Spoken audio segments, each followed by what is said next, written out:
Andy. Adequate notice of this meeting has been provided by the annual notice of regularly scheduled meetings of the Municipal Council for the year 2025, which was published as a legal advertisement in the Herald News and the record on January 5th, 2025. Further notice of this meeting was given on Friday prior to the meeting by posting said notice on the bulletin board at City Hall and on the City of Clifton website, which notice stated that formal action may or may not be taken on the matters to come before the Municipal Council. Roll call, please. Councilman D'Amato, absent. Councilman Gibson, Here. Welcome back, Bill. Welcome back. Yay. Councilman Kalojay, absent. Councilman Latona, Here. Councilwoman Pino, absent. Councilwoman Sadrikula, Here, willing and able. Mayor Grabowski. Here. We have a quorum. Okay, big agenda tonight, so we could get through it quickly, Let's go. ready to go. Action item 1, CFO recommends amending cash management plan to include Move it. new city manager. Second. Have a roll call? Why, there's no Just an objections? action. Okay, yeah. Oh, I saw him sit down. No, Oh, no objections. No Okay. objections. Okay, action item 2, CFO recommends approval of Charter 159 budget amendment resolutions. Move it. Second. Corrections, A3, funding special emergency note. Well, there's two options here. Yeah. The options is, one is a deferred charge, right, which will reduce the, on the balance sheet will be reduced by 1/5 beginning next year, so that's $660,000 each year after the budget is adopted. There's no interest cost related to the debt. The con is the deferred charge on the balance sheet restricts the use of fund balance for 5 years because the deferred charge is not considered cash surplus. In the first year, the restriction is the entire deferred charge of $3.3 million. Then in the second year, it's reduced by 1/5 to $660,000 to $2.64 million, then reduced to 1.98 in the third year, and so on annually. So it's reduced each year by the 660,000. The other way is to issue debt. The pro of that is there's no restriction on the fund balance since the special emergency will be considered cash surplus. The con is the cost of interest payments each year on the declining balance of the special emergency note. In the current market, the cost is approximately $115,000 for the first year based on a rate of 3.5%. So those are the choices that were, Okay, so, this is from Phoenix Advisors. What do you guys got? You want to? I'm undecided, so I don't know how my colleagues feel. I'm Joe, just you want kind to of, give a I little think bit, it's- and I'll support what Joe, you and I talked about. I would think your best, to free up your fund balance, I would issue the debt. Then the money comes off the deferred charge, goes into debt service over the next 5 years. And the only thing that the con on that is the interest rate. And it's a fluctuating rate, or is it a fixed rate? Fluctuate each year, like No. like you're doing a band, right? Each year it's different. Why can't you do a long-term note? The state only lets you do them every once a year. So it's a BAM? No. Similar to- Excuse me, I'm listening to our CFO. Thank you. Go ahead. It'd be similar to a band in that it renews every year. It You renews can't go out every and get year. the 3.3 million this year. So you have to renew, but then this doesn't take into account the cost of renewing it every year. There's a cost to issuing debt. So what's the cost of it approximately? So this isn't a fair assumption because the cost is more than $115,000 because you have to put in the cost of refinancing it. Phoenix Advisor says it's about 115,000. No, but that doesn't say it's the cost of reissuing. They're saying this is the debt. But usually, for the most part, bans aren't that much. I would think that's a 5-year. Well, you know what, figure. until we get a full answer from Phoenix Advisors, then I'd like to go back to them, and I'd like them to come in and tell us about this. I think this is an important thing that we should get them to weigh in. What is the cost of renewing this? Well, they do weigh it, and they recommend just going out. I understand this, but it doesn't answer my question. So I'd like to make a motion to have them come in, table this, and have them come in at the next meeting. I don't know if we need, I don't know. I think we just need to make that decision. Well, since we don't have a bond committee, we don't have a finance committee, and this is something that would have been talked about, but Joe, you want to weigh in? I do, Mayor. Personally, I think we have an opportunity just on interest alone to save $115,000 a year. Multiply that out by 5 years, that's a tax That bill. was my next So question. it sounds to me like this is sort of a no-brainer. We lend the money to ourselves interest-free.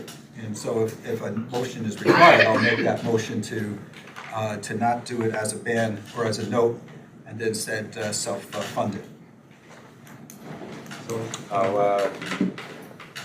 If, that was my question, if that was a year or over the 5 years. For me, if that's a year of interest, to do that, as much as I hate to put it on our fund balance end of it, I well, it restricts second the that fund motion. balance, it restricts it. So I have a first and a second, roll call. For which option? Yeah, what was the second? Nobody Who seconded. seconded Joe's? I did. Okay. 3. Talking about option one, right? That's fine. Councilman D'Amato, Yes. Councilman Gibson. Yes. Councilman Kalojay. Yes. Councilman Latona. Yes. Councilwoman Pino. Yes. Councilwoman Sadrikula. No, because we don't have enough information from Phoenix to make a right decision. Mayor Grabowski. Yes. Motion passed. Okay, action item 4, authorization to approve cancellation of refund of a portion. Move it. Second. Objections, A5, 3rd Street sidewalk and curb improvements. Second. No objections, A6, 365 Brighton Road, recommends release of performance bond. Move it. Second. Second. No objections, A7, Ravine Park sanitary sewer improvements. Move it. Second. No objections, A8, authorization to approve the purchase of defibrillator and stair chair of it. Second. Objections, A9, authorization to approve permission to advertise bid for form printing. Move it. Second. Objections, A10, authorization to approve the award of contract GHA Technologies. Move it. Second. Objections, A11, authorization to approve purchase of playground equipment for Washington Park. Move it. Second. I still have concerns with us that we have a new grant writer and engineer to see if any of this stuff can come out of, getting grants out of it before we use our own money, but And my question is this another grant that we got? Because we just approved on A2 that a grant for Washington Park Playground came in after the budget was adopted for $200,000. This one says a grant, Washington Park grant for the following grant account. Well, this is 157. So is that the same grant that this is coming out of? And I don't know the answer to that. So if somebody could get back to us. 11, so I have first a motion and a second. We're on 11. 11. Do I have a roll call? Yeah, just a- Did someone No second it? objection? Did someone second it? I seconded it. I just, yeah, go ahead. Okay, roll call. We No. don't Oh, sorry, have- no, you weren't in objection? No. Okay, okay. A12, authorization to approve purchase of playground safety surface. Move it. Second. Objections, A13, authorization to approve request from municipal consent for fiber. Well, from what I read, we Move really it. don't have a choice but Second to, for discussion, but I do, we don't have a choice. We can't not approve this according to the state statute, however, right? And we can't charge, right? We no, it can't did say charge. we can No, it charge. says we can't. Go ahead. Sorry, That Mayor. was Mayor through you, yes, that was my question. If there are professional fees, like if you're using an outside attorney to review this agreement, you could charge that to them, but we can't charge them like $100 a month fee or something like that. And my understanding, this is gonna be a third competition for internet, is that how I'm reading this? A third company, so it's just not Cablevision, Verizon? Is that? I don't know if this is intended for, I don't know if this is intended for consumers or businesses. I'm not sure what the purpose of the fiber is. And again, And where is it? Where is the Where are they using the public right of way? Where is it? I don't know.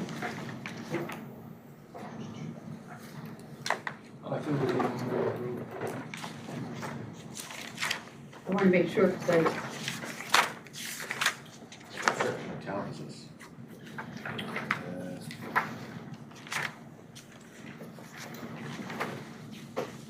It doesn't specify. it doesn't specify. It should be That's- everywhere. Well, if they're putting down lines, it should be through the whole city. Well, we If don't they're know gonna that. be, Well, we don't know that. okay, I hear you. This is, so, putting up Putting up, putting up, putting up, putting up.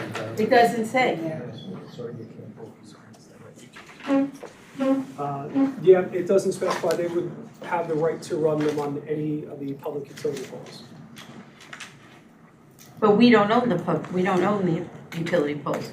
It's a Right. weird process. We have to grant this approval. We can't say no, and it's not ours. I know it sounds weird, but that's the process that the BPU sets out. So lastly, Mayor, through you, I've asked for it multiple times, Mr. DiMarzo, as we're all these millions short, 2 years now, for us to do an RFP to get an account of all of our telephone, fiber optic, GPS, internet lines, and do an RFP. If you go down to League of Municipalities, every year, you have everyone there having those same conversations, just like we all bundle at home, right? With our internet or insurance, you get a cheaper rate. It's the same thing for this. If everyone looks at our bills pay, every month, we're paying Cablevision, Verizon, this private company, this other bill just came up. I just asked the CFO whether we're paying $2,800 a month to provide internet for cameras for 4 of our parks. I hope that's not the case, but again, with the new year coming, a new set of rules and starting fresh, I would ask my colleagues, let's get that RFP out there and get that moving as a cost savings. So, and one last thing that came out of that, as everyone knows, you pay per line with these voice over internet companies, and cities have done audits and found 1/3 of their lines weren't even connected to phones or computers that they were paying on. So if we can add that into the mix, I would like to do that RFP, so we can do that for the Well, I new think year. internally, they have to look at it too, Yeah, as we'll well get as that. cell I think phones. Mr. Right, Regan did but something again, similar, we'll get back To to do an Mr. RFP for, as everyone knows, we have GPSs in DPW, police, Wi-Fi pads in police, fire, city hall. It's endless. It's a lot of stuff to be paying 10 different people bills on. Okay, so we have 8:13, and we have a motion to approve. We have no Yes, choice. right.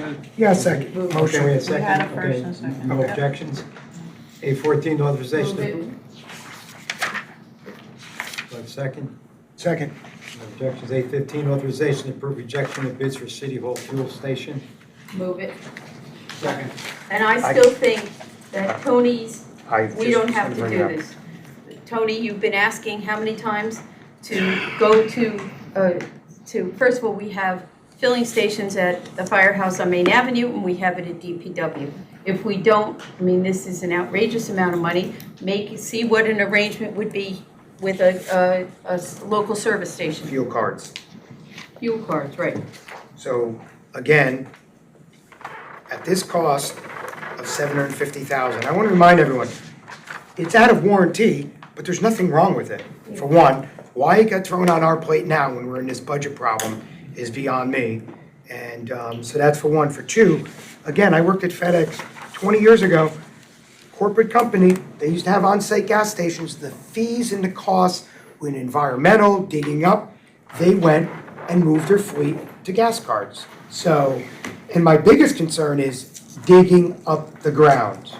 That could lead to millions of dollars. So before I'm ready to go forward with that, we really need to, this could almost be a no-brainer. If we have a gas station 100 yards away across from City Hall, we got one at the corner of Colfax that we can look to do if we needed to shut this one down. So I think I asked, is that you, Gary or Tom, for information on that? Okay. For fuel cards, I mean, I municipalities are think doing the fuel state cards. police does it, State so police does many. it, correct. I had reached out, I didn't get Okay. a phone call back, No worries. but that your inquiries on Okay. in queue. Okay, so a 15. So, I'm sorry, Mayor, I'm sorry. because I do have something to add to the conversation, and to start, it is that it was 3 months ago, I believe, when we rejected the $736,000 bid. This bid came in $100,000 more. Because the bottom line is that things don't get cheaper to fix as time goes on, they get more expensive. I can tell you from experience with gas cards, it will be more costly than if we fuel our own vehicles. Because, I mean, just use common sense. Wawa's buying it from a wholesaler. They're gonna go out of business if they sell it for free or break even. So they charge. I mean, you can get Wawa to waive the taxes and the 9/10 and whatever, but they're still making money off of us. So the idea that, we're gonna somehow become more cost effective by going with a retailer as opposed to a wholesaler is just, that flies in the face of common sense. The truth is that we have multiple vehicles that need to be multiply fueled in multiple locations, and we need to be emergency prepared as well. And so having them in multiple locations helps us with, there's a flood, no one can go fuel at the DPW garage, you can't come fuel at City Hall anymore, and that one little tank over at the firehouse is now gonna somehow take care of all our emergency vehicles. So we need to have a recognition of emergency preparedness. And so it's the cost of doing business, because that's what we're here for as government, right? Something goes bad, we need to jump in and help.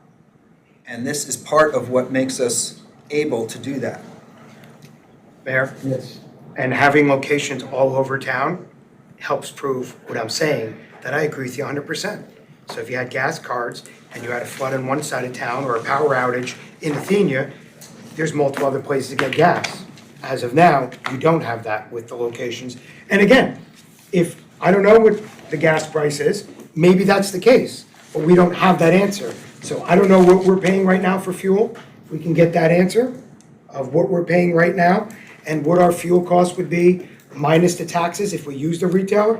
All I know is corporations aren't in business to lose money, and somehow they're running their operations using gas stations, including the state police. I think we have ratios. So, I think we have ratios.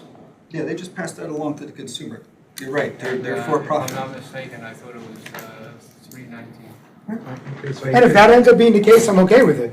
But before we throw out 650, 750,000, Well, it's 800 now. okay, 800, and there's no contamination? Because I'm telling you, the odds are not in our favor when you start digging up the ground, and that could turn into millions. So again, one, it hasn't passed or failed any tests, other than it's out of warranty. It's still insurable. I don't know where we're going when we're gonna have that conversation that we're 10 million in debt, and we need to make grown-up decisions that we gotta come up with it. And I agree with you, Councilman, and like I said, things don't become less expensive to fix down the road. And so this is a unit that isn't leaking, this is a unit that is out of warranty, this is a unit that now's the time to replace it before it starts to leak, and then it does cost us the millions of dollars because we decided to be penny wise and dollar foolish in 2025. And so now we're gonna hand the 2030 council a problem, because now it's not just changing out a fueling station, it's now an environmental cleanup on top of it, which is part of the reason why we would move forward with this, right? No, if we went- Preventive maintenance is sort of key here. Lastly, and then I'm gonna let it go on, if we went to a fuel card system, you would make the system inert, and you wouldn't have the environmental factor, that's the whole point of it. But we can move on and just wait for those answers. All right, so 8:15, we have a motion and a second. There's no objection. No objections? No, okay. I'm gonna object. Okay, so noted, objection noted. A16, authorization to approve 5 resolutions and contracts for year 51. Move it. Second, I just want to make a couple comments on that. Mayor, through to Mr. DeMarzo, how is it decided how this federal grant money is disseminated? Like, here it is there a formula? How is it decided? It's an internal process relative to the policies that the CBDG grant has. So, to my colleagues, this is some of my questions I have with this. We brought it up in the past. This federal grant used to help cover our SIDS. We used to do matching donations for Main Ave and Botany. And then that money would be used to keep it cleaner, security. We cut that. I know is being involved with the tile program, we cut that. So we keep cutting the programs that matter to most to us, and how the decisions are being made on which nonprofits get the money. We need to have a better, to my colleagues, we need to review this and have a better checks and balance. Because I can tell you, my concern is when I see, in my opinion, politics playing more of a factor in the decision-making than the needs of our seniors, our disabled, our veterans, and those types of people. So for now, we're going, but I'm gonna be asking for a breakdown or a review on how this happens, because I will be asking my colleagues to reinstitute the matching grant money for our SIDS and some of these other programs, nonprofits, that actually are truly nonprofit. Anyone else? If not, okay, no objections. 817, authorization for Community Affairs Director, Municipal Housing Liaison.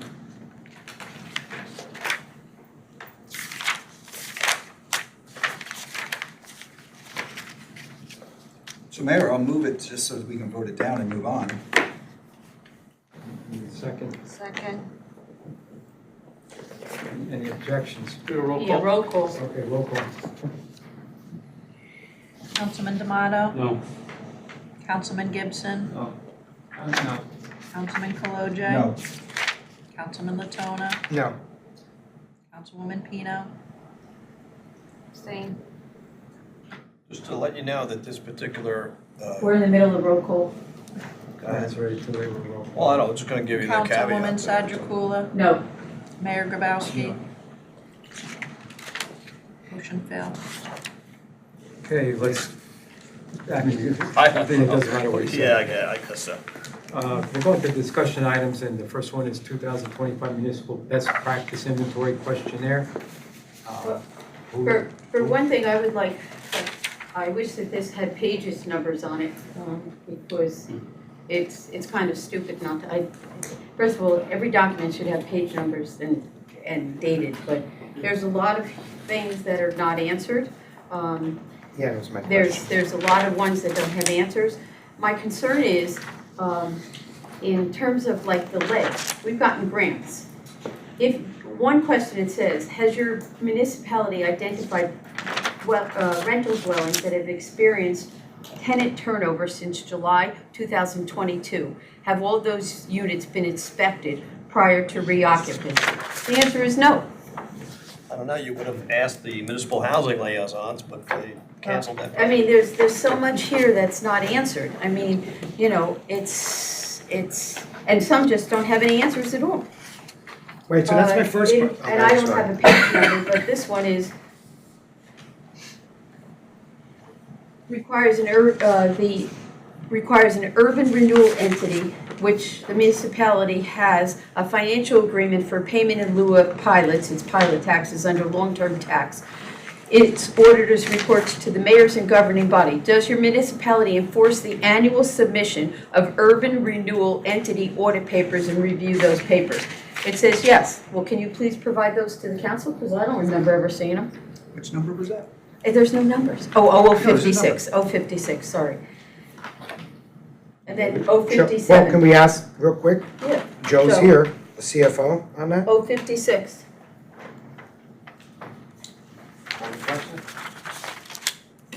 It's about pilots, that the auditors reports to, if each year, reports have to be given to the, and you answered yes, the annual submission of urban renewal entity audit reports and review those reports for pilots.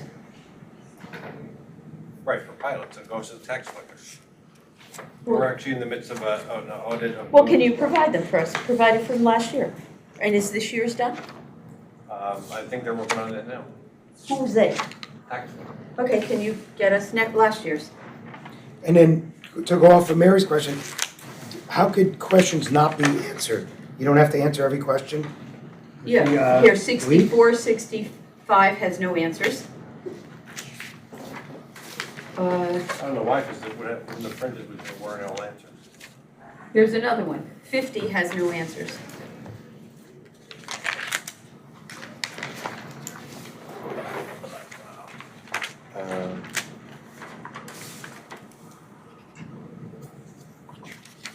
So if you can get back to us. Yeah, I don't want to, but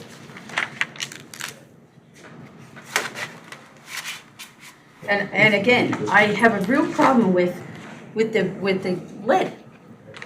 If we, because then the next question, 037, says, our municipality has identified rental units that experienced turnover since July 22nd, 2022. So why aren't they being re-inspected? What number is that one, Mary?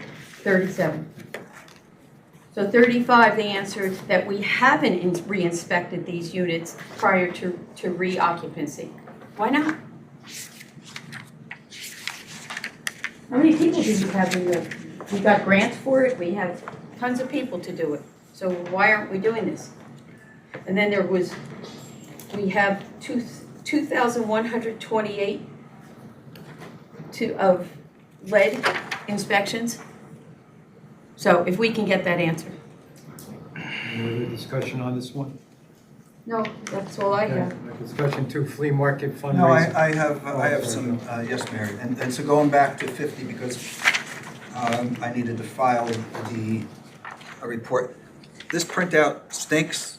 This is also the state's version of the printout, which you need to fill out online, so it is not a very printer-friendly budget. So number 50, which we were specifically talking about, does your municipality currently have any unlicensed individuals serving as acting municipal clerk, temporary chief municipal finance officer, temporary purchasing agent, or temporary chief public works? Select as many that are applicable. It's a big drop-down list that you just start to click the buttons and you can click none of the above.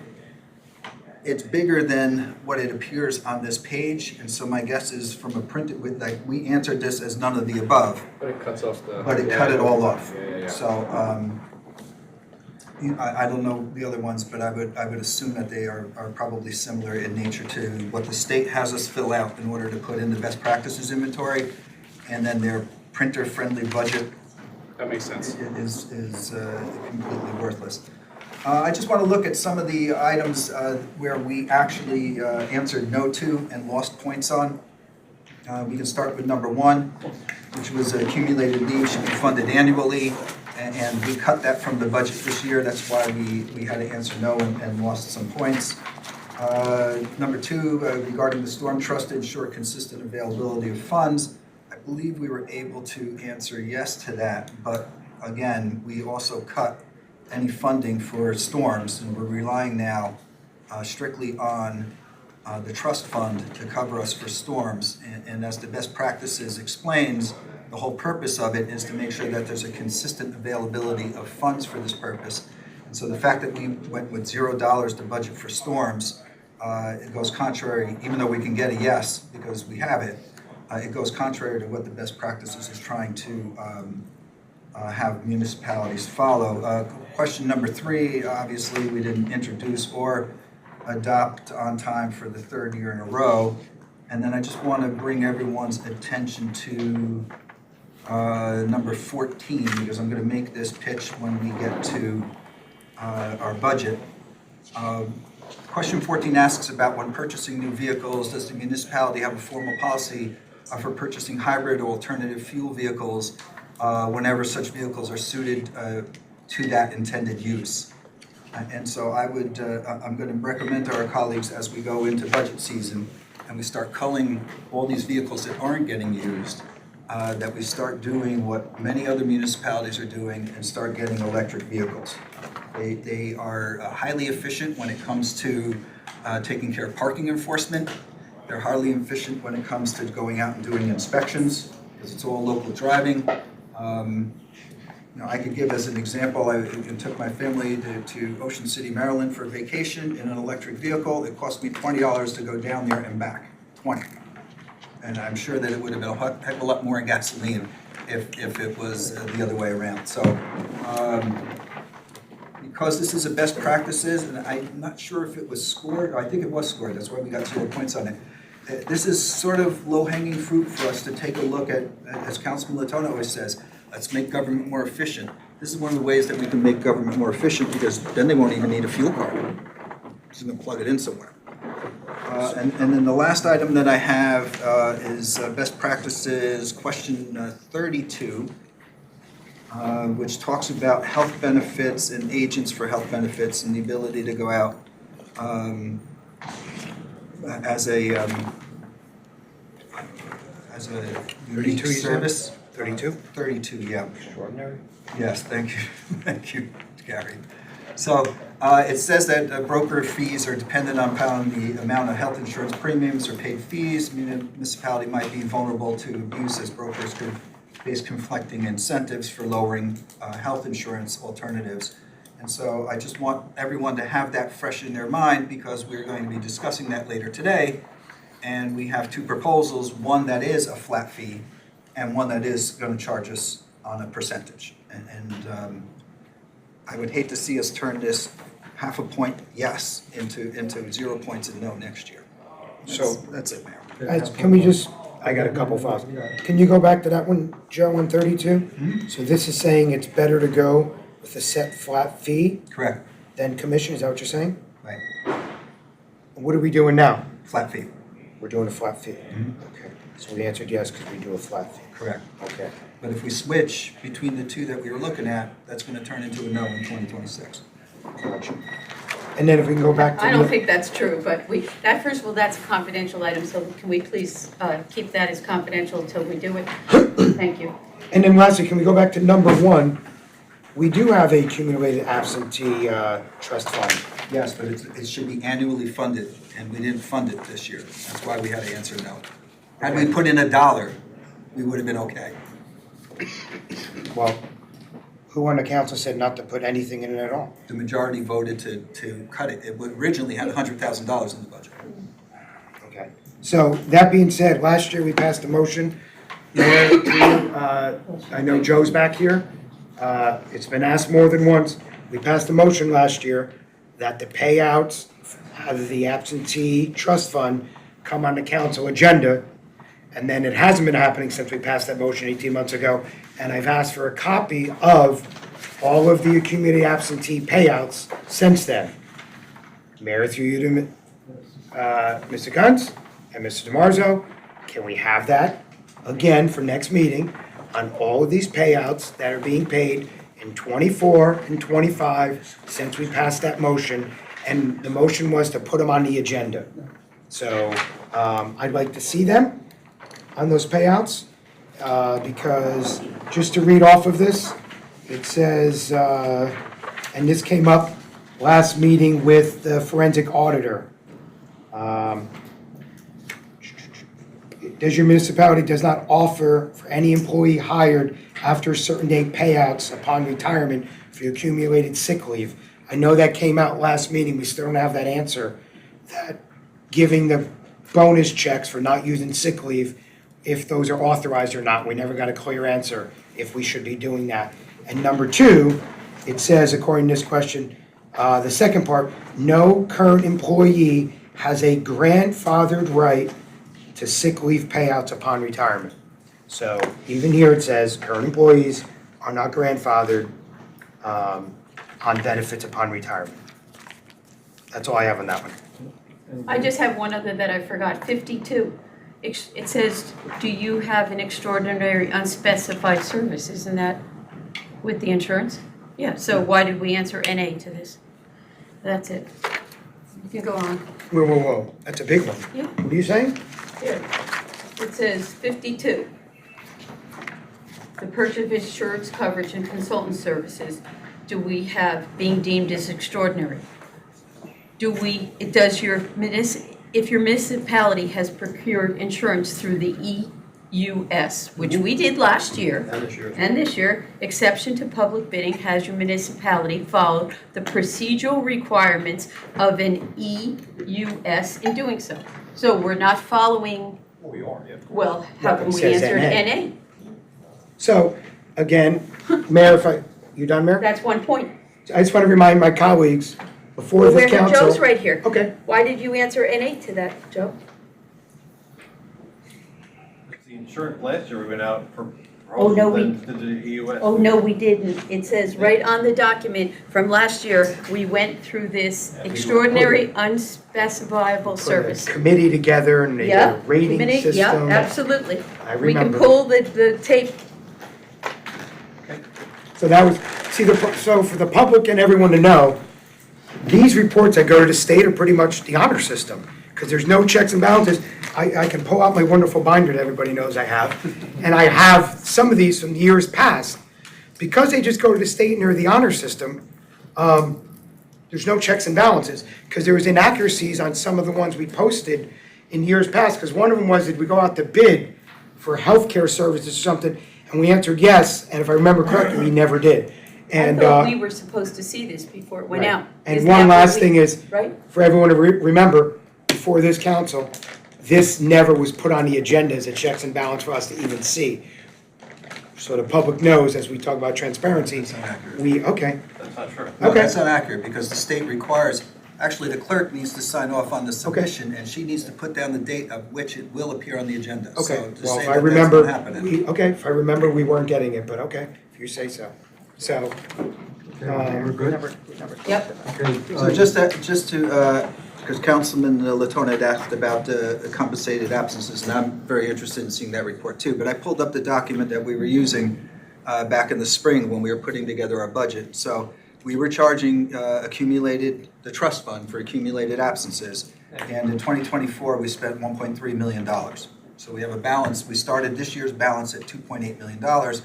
Assuming we have another $1.3 million worth of retirements, that's going to push that accumulated absences down to $1.5 million, which is why the state says, from a best practices perspective, annually fund putting money into that trust. okay. Well, I've asked for that report twice. Maybe with your help, we'll get a copy of how that 1.3 million was distributed this past year, because I'd like to know myself. okay, D3, Oh, foreclosure. D2.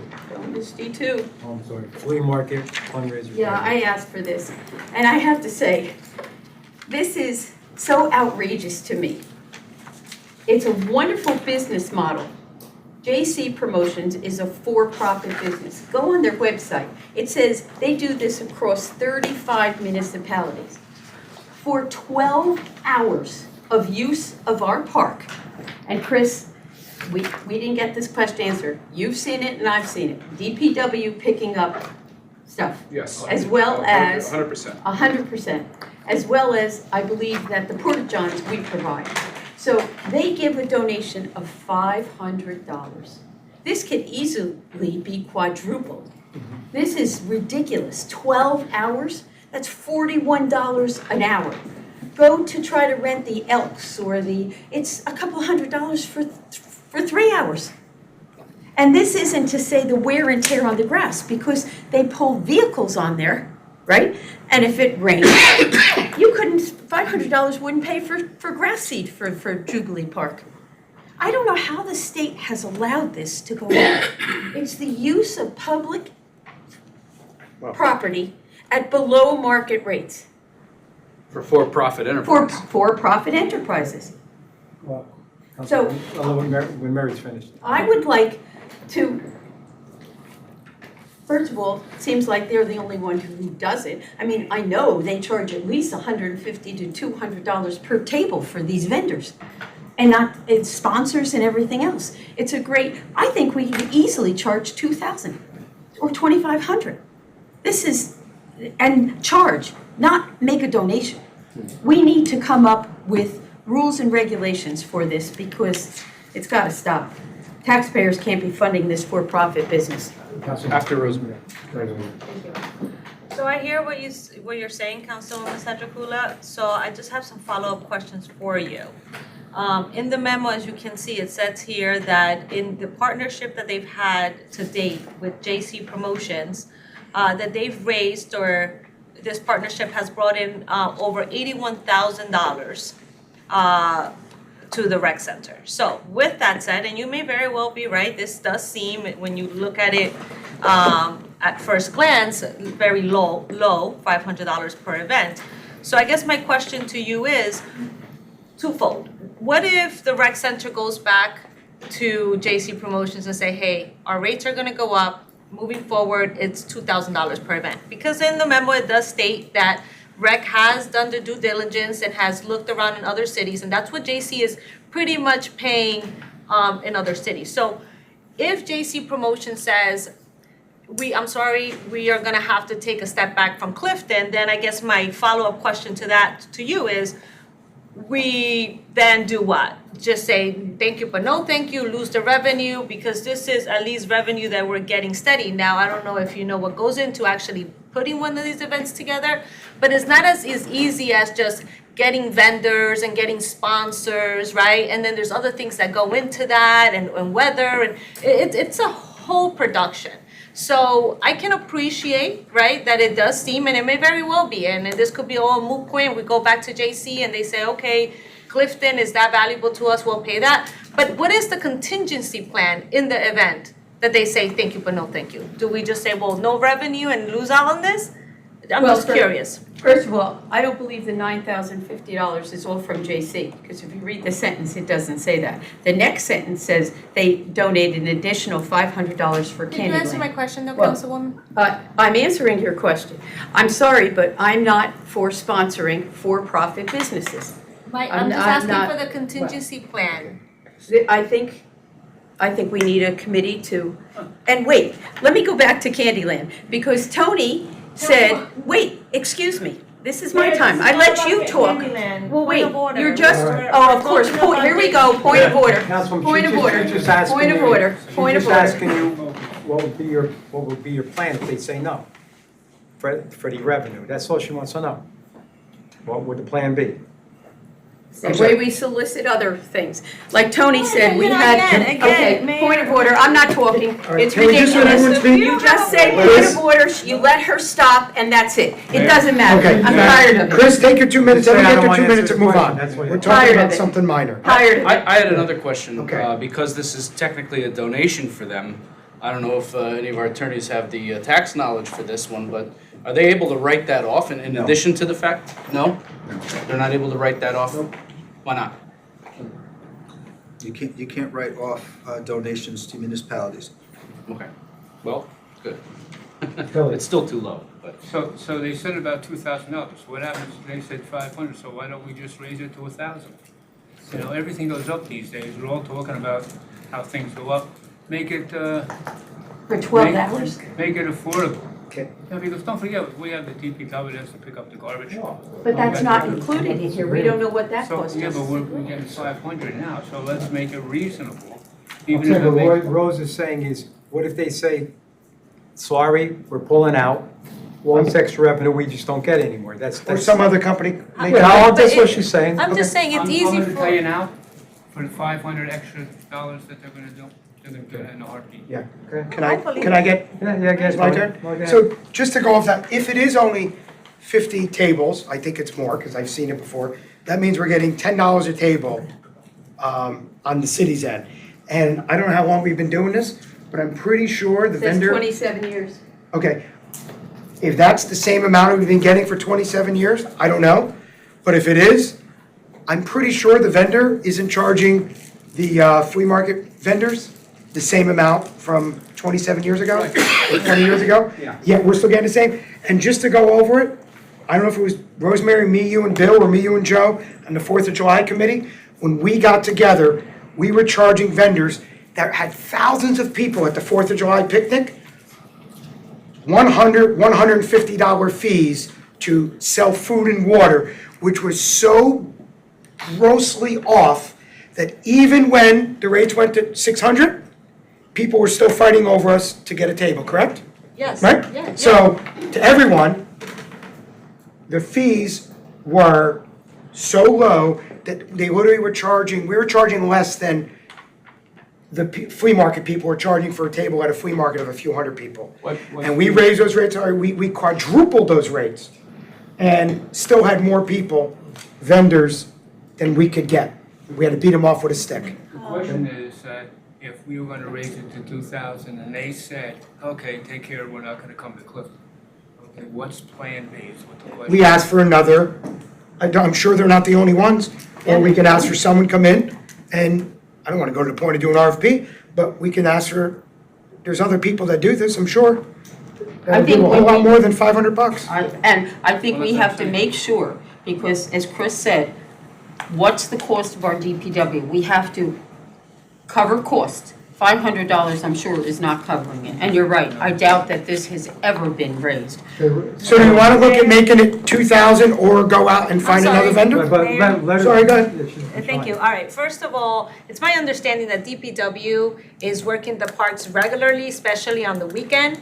So it's not like they go in addition to for this event. And I could be wrong, so if administration wants to correct me, but I see DPW there, JC Promotions are not there. I live in the area, so I am there frequently. With that said, I don't disagree, right? It does seem, again, at face value, 500 is very low.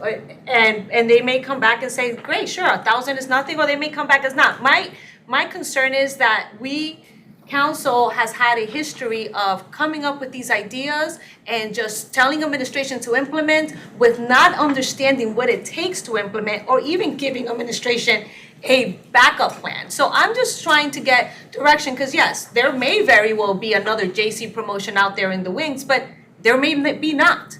So now, where do we stand? Because you gotta give rec direction. They're watching as we speak. Tomorrow, Debbie and please, Gary, correct me if I'm wrong, they're going to take direction, if that's the direction of this council, the will, to go back to JC and say, hey, we want to up the fees to 1,000, right? And what now if they say no?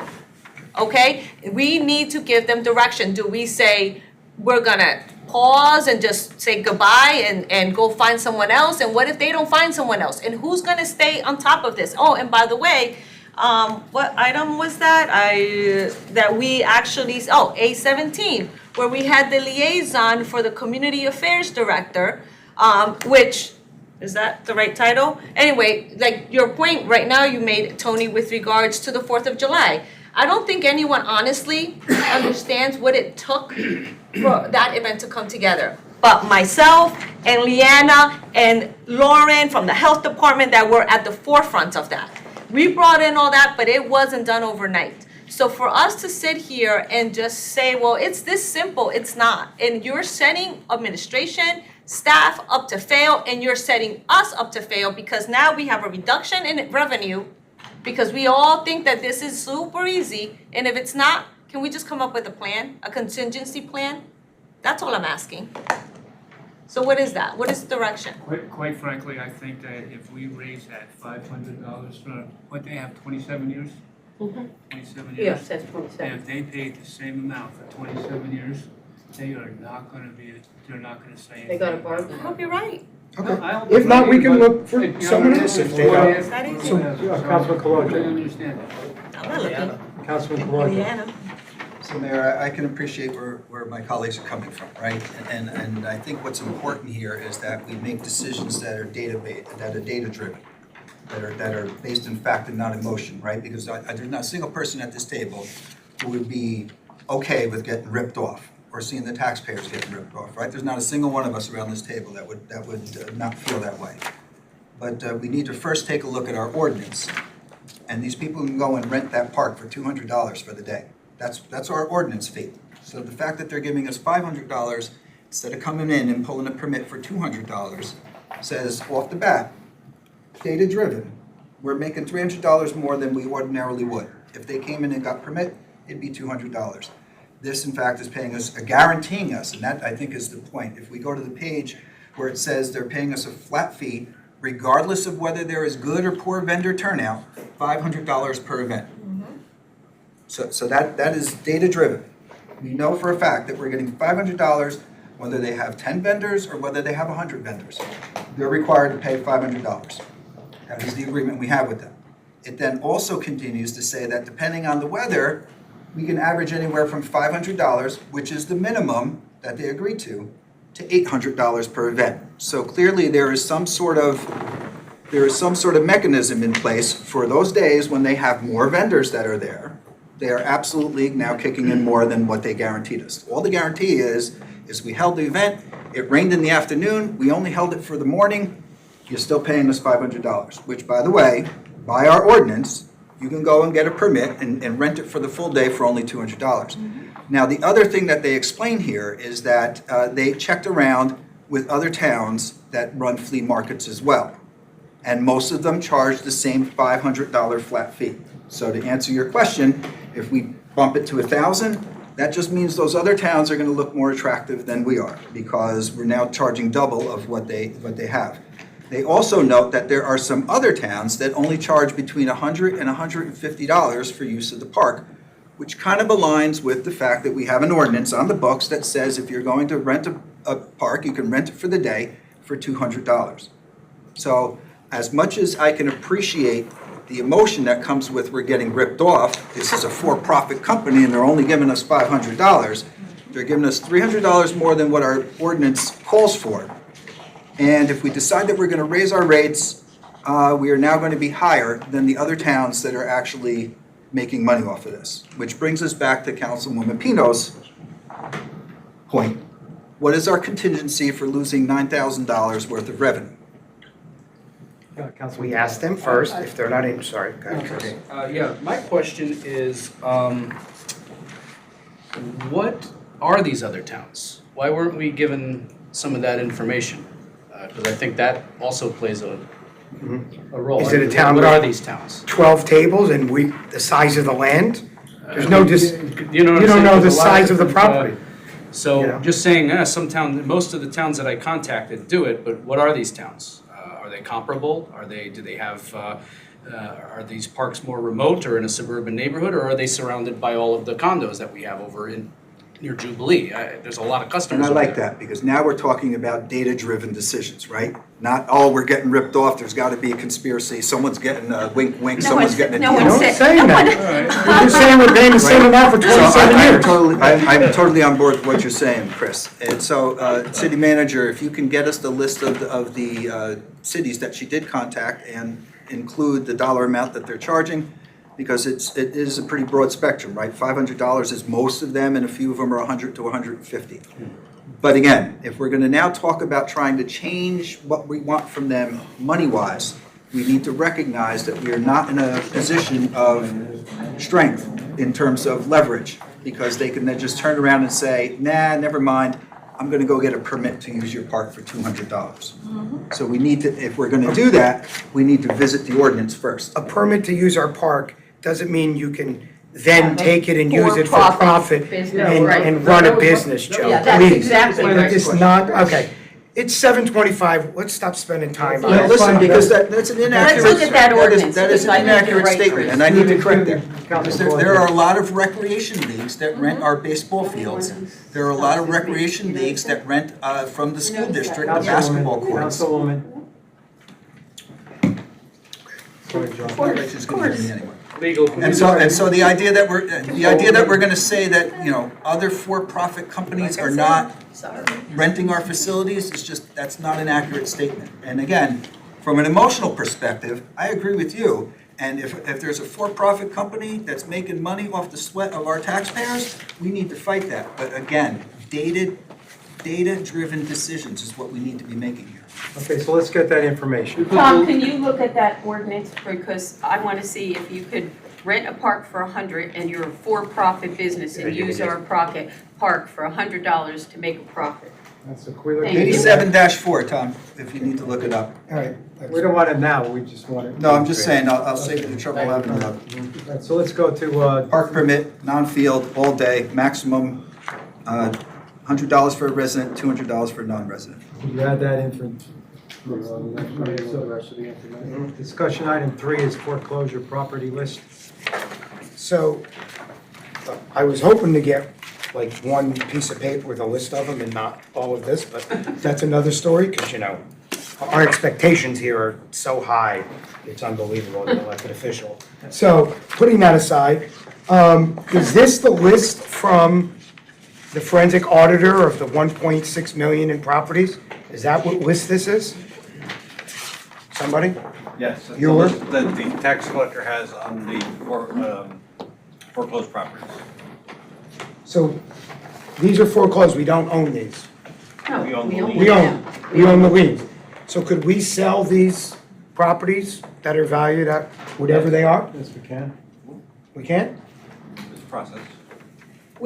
I didn't see the, Wait a minute, what was that answer? yes, Yes, we can sell. Okay, so, I didn't see on this list the Colfax Avenue.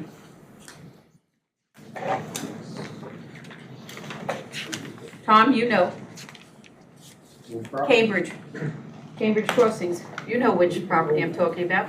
The real estate committee last term talked about it. yeah, we own that, and these individuals, we We own it. already own that property, so we don't have a lien against it, we already own that. foreclosed on the lien. Well, they foreclosed on the lien, right? Yeah, a while ago, years ago.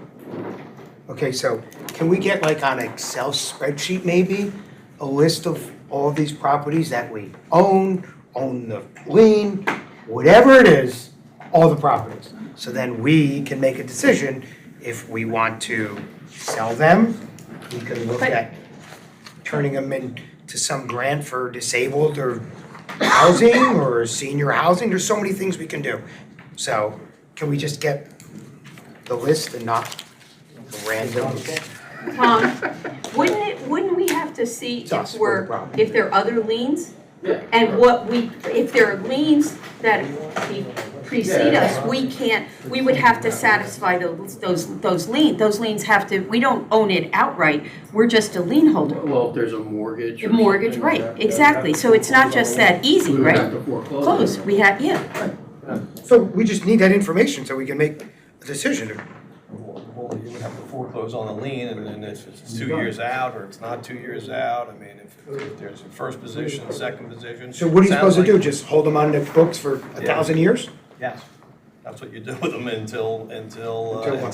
the lien holder decides they're in first position, so the lien holder is paying the money, so the lien owner has the ability to buy the lien. If you want a list of city-owned properties, and I can give you a list of Yeah, I city-owned properties, thought we asked for that. but Maybe liens are different, maybe- different animal. yeah, thought we I asked thought you for asked for city-owned city-owned property. I'd like to look at that list too, so. All right. One of the big ones is the Washington Avenue. I see all this, it's pages and pages. I don't know if the city actually owns it as possession. Okay, that sounds good. Okay, let's go to the discussion item 4, traffic calming measures. Well, First Stream, Dwaz Line Road. Well, I think, first of all, this is upsetting because now they want to take the 2 speed tables out on Dwaz Line Road. And I still don't understand how, go in Montclair, Upper Mountain Avenue, no way does that have less than the number of cars on Dwaz Line. No way. You get off Route 3, people who live in Montclair, who live in Roseland, who live in Verona. And they have speed tables there. I don't understand how other towns do it. And not only that, I think it's North Mountain Avenue, that they have it in residential areas as well. We need to do something with traffic calming measures. I think we also talked about rumble strips. But I can tell you that, first of all, the placement of these 2 speed tables on Dwaz Line was stupid, very stupid. And we could use them across the whole road, and it's just getting worse. I mean, but it's one of many. Third, it's just continually. Chelsea Road, Haddonfield Road, I mean, you know, it's, right? Haddonfield is big. So what do we How many chances do? we only have we have to do a hard stop at 7:30. Through you, Mayor, to Yes. Mr. Marshall. What's your thought on this?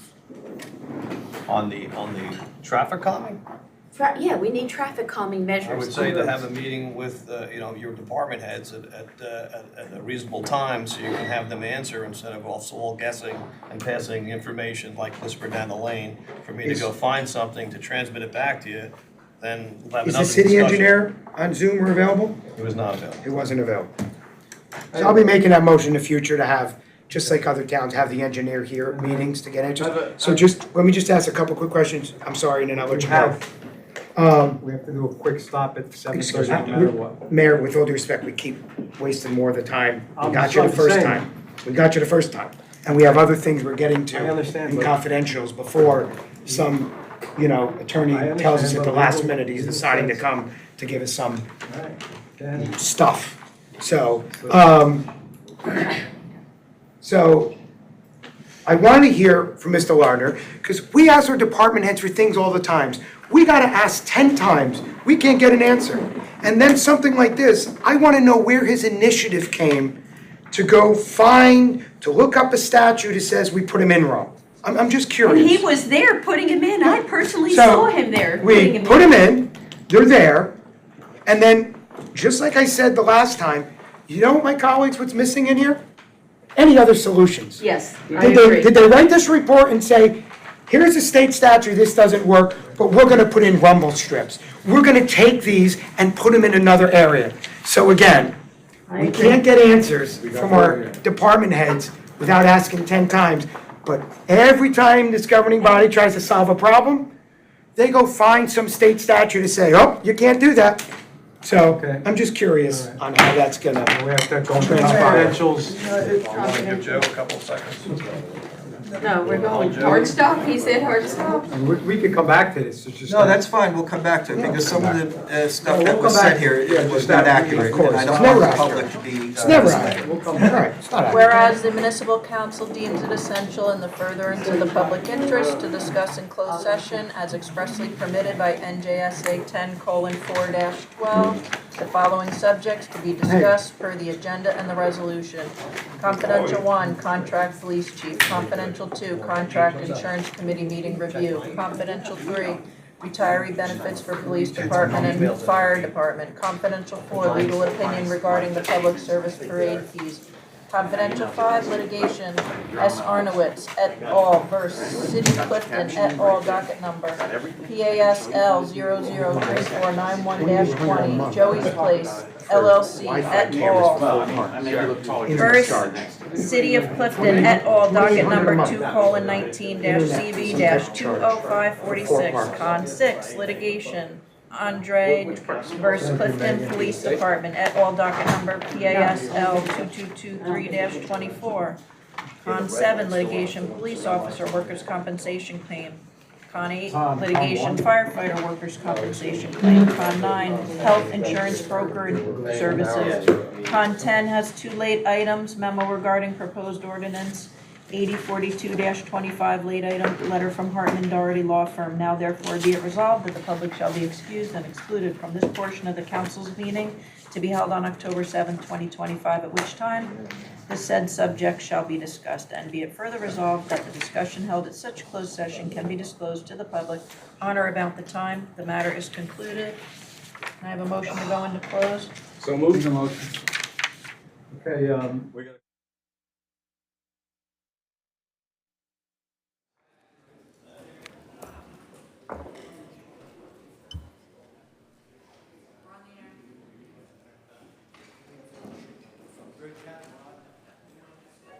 Okay. Adequate notice of this meeting has been provided by the annual notice of regularly scheduled meetings of the municipal council for the year 2025, which was published as a legal advertisement in the Herald News and the Record on January 5th, 2025. Further notice of this meeting was given on Friday prior to the meeting by posting said notice on the bulletin board at City Hall and on the City of Clifton website, which notice stated that formal action may or may not be taken on the matters to come before the municipal council. Can I have a roll call, please? Councilman D'Amato? Here. Councilman Gibson? Here. Councilman Kalojay? Present. Councilman Latona? Here. Councilwoman Pino? Here. Councilwoman Sadrikula? Here. Mayor Grabowski? Here. We have a quorum. Okay, today's invocation will be given by Father Monteleone from St. Philip's Church, followed by the Pledge of Allegiance. Good evening. In the name of the Father, and of the Son, and of the Holy Spirit, amen. Dear God, thank you for gathering us here tonight. May our ears and our hearts and our minds be opened. May we speak your wisdom and live your patience and your love. Grant health to everyone here, and may this be an amiable meeting. Amen. In the name of the Father, and the Son, and the Holy Spirit, amen. Pledge allegiance to the flag Of the United States of America, and to the republic for which it stands, one nation, under God, indivisible, with liberty and justice for all. Thank you, Father Monteleone. We appreciate it. There's no public hearing, but we have one presentation and proclamation. I would ask Councilman Kaloje if he could read that. With pleasure, Mayor.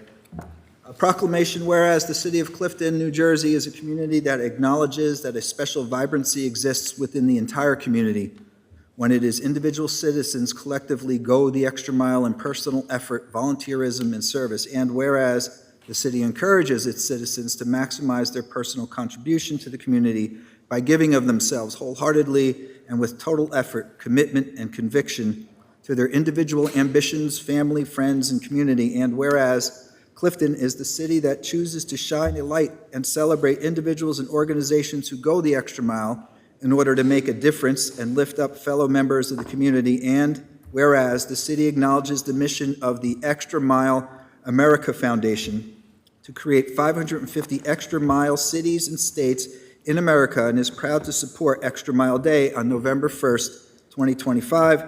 Now, therefore, be it resolved that we, the mayor and the members of the Municipal Council of the City of Clifton, New Jersey, do hereby proclaim November 1st, 2025 to be the Extra Mile Day in the City of Clifton, and we urge all our citizens to take time on this day to not only go the extra mile in his or her own life, but to acknowledge those who are inspirational in their efforts and commitment to make their organizations, families, communities, country, or the world a better place.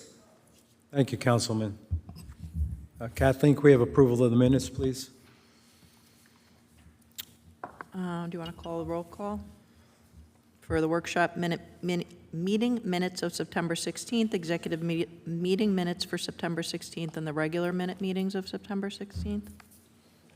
Motion to approve the minutes, Mayor. Second? Do I have a second? Second. Okay, communications from the city manager. Mayor, we have the communications from the city manager as listed on the agenda. We have meeting minutes of the Clifton Arts Center Advisory Committee and the Inc. Board of February 26, meeting minutes of Clifton Senior Advisory Committee of June 27, 2025, meeting minutes of Clifton Cable Advisory Committee on July 23, 2025, the meeting minutes of Advisory Board of Rec on August 25th, 2025, and the meeting minutes of the Clifton Advisory Committee for Individuals with Disabilities on September 15th, 2025. Thank you. Okay, we'll go with the second reading ordinance. Okay, we have ordinance 32-25, an ordinance to amend, revise, and supplement Chapter 439 of the Code of the City of Clifton entitled Vehicles and Traffic, more particularly Section 439-37, thereof entitled Handicap Parking on the Streets. This deletes one handicap space. A public hearing will be held on this ordinance. Does anyone wish to be heard? Mayor, if no one's wishing to be heard, I move the public portion be closed. This ordinance adopted on final affirmative vote. Roll call, please. Second. Need a second? Okay. Councilman D'Amato? Yes. Councilman Gibson? Yes. Councilman Kaloje? Yes. Councilman Latona? Yes. Councilwoman Pino? Yes. Councilwoman Sadrakula? Yes. Mayor Grabowski? Yes. Ordinance passed 7-0. Ordinance 8033-25, an ordinance to amend, revise, and supplement Chapter 439 of the Code of the City of Clifton entitled Vehicles and Traffic, more particularly Section 439-38 thereof entitled Handicap Parking on the Streets for Private Residences, add 7 restricted handicap spaces. A public hearing will be held on this ordinance. Does anyone wish to be heard? Mayor, if no one wishes to be heard, I move the public portion be closed and ordinance adopted on final affirmative vote. Roll Second. call. Second was Councilman Kaloje. Councilman D'Amato? Yes. Councilman Gibson? Yes. Councilman Kaloje? Yes. Councilman Latona? Yes. Councilwoman Pino? Yes. Councilwoman Sadrakula? Yes. Mayor Grabowski? Yes. Ordinance passed 7-0. Ordinance 8034-25, an ordinance to amend, revise, and supplement Chapter 439 of the Code of the City of Clifton entitled Vehicles and Traffic, more particularly Section 439-38, thereof entitled Handicap Parking on Streets for Private Residences, deletes 5 restricted handicap spaces. A public hearing will be held on this ordinance. Does anyone wish to be heard? Mayor, if no one wishes to be heard, I move the public portion be closed and ordinance adopted on final affirmative Second. vote. Roll call. Councilman D'Amato? Yes. Councilman Gibson? Yes. Councilman Kalojay? Yes. Councilman Latona? Yes. Councilwoman Pino? Yes. Councilwoman Sedricula? Yes. Mayor Grabowski? Yes. 7-0, ordinance passed. Ordinance 8035-25, an ordinance to amend, revise, and supplement Chapter 439 of the Code of the City of Clifton entitled Vehicles and Traffic, more particularly Section 439-38 thereof entitled Handicap Parking on Streets for Private Residents, amends 10 handicap parking placard numbers. A public hearing will be held on this ordinance. Does anyone wish to be heard? Mayor, if no one wishes to be heard, I move the public portion be closed and ordinance adopted on final affirmative vote. Second. Roll call. I don't know who seconded that, Gibson. Councilman D'Amato? Yes. Councilman Gibson? Yes. Councilman Kalojay? Yes. Councilman Latona? Yes. Councilwoman Pino? Yes. Councilwoman Sadrikula? Yes. Mayor Grabowski? Yes. 7-0, ordinance passed. Ordinance 8036-25, an ordinance to amend, revise, and supplement Chapter 439 of the Code of the City of Clifton entitled Vehicles and Traffic, more particularly Section 439-27, thereof entitled Turn why can't I say? Prohibitions, amends prohibited certain turns at Lakeview Ave. A public hearing will be held on this ordinance. Does anyone wish to be heard? Mayor, if no one wishes to be heard, I move the public portion be closed and ordinance adopted on final affirmative vote. Second. Roll call. Councilman D'Amato? Yes. Councilman Gibson? Yes. Councilman Kalojay? Yes. Councilman Latona? Yes. Councilwoman Pino? Yes. Councilwoman Sadrikula? Yes. Mayor Grabowski? Yes. 7-0, ordinance passed. An ordinance, this is ordinance 8037-25, an ordinance to amend, revise, and supplement Chapter 349 of the Code of the City of Clifton entitled Permit Parking on Residential Streets and Municipal Lots. Article 1 entitled Residential Streets, more particularly Section 349-2 thereof entitled Restricted Streets, Arthur Street. A public hearing will be held on this ordinance. Does anyone wish to be heard? Mayor, if no one wishes to be heard, I move the public portion be closed and ordinance adopted on final affirmative vote. Second. Roll call. Councilman D'Amato? Yes. Councilman Gibson? Yes. Councilman Kalojay? Yes. Councilman Latona? Yes. Councilwoman Pino? Yes. Councilwoman Sadrikula? Yes. Mayor Grabowski? Yes. 7-0, ordinance passed. Ordinance 8038-25, an ordinance to amend, revise, and supplement Chapter 237 of the Code of the City of Clifton entitled Housing Standards, adds Article 5, Bed Bug Control. Was it the bed bugs? A public hearing will be held on this ordinance. Does anyone wish to be heard? Mayor, if no one wishes to be heard, I move the public portion be closed and ordinance adopted on Second. final affirmative vote. Second. Councilman Roll call. D'Amato? Yes. Councilman Gibson? Yes. Councilman Kalojay? Yes. Councilman Latona? Yes. Councilwoman Pino? Yes. Councilwoman Sadrikula? Yes. Mayor Grabowski? Yes. 7-0, ordinance passed. Ordinance 8040-25, an ordinance to amend, revise, and supplement Chapter 99 of the Code of the City of Clifton entitled Salaries and Compensation, more particularly Article 1 thereof entitled Municipal Council, eliminates eligibility for health insurance. Mayor, discussion? Move it on, Oh, it had to have it's a public discussion. A portion. public hearing will be held on this ordinance. Does anyone wish to be heard?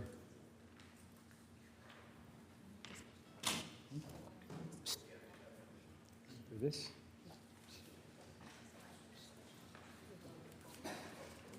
The first one. We're on it. Okay.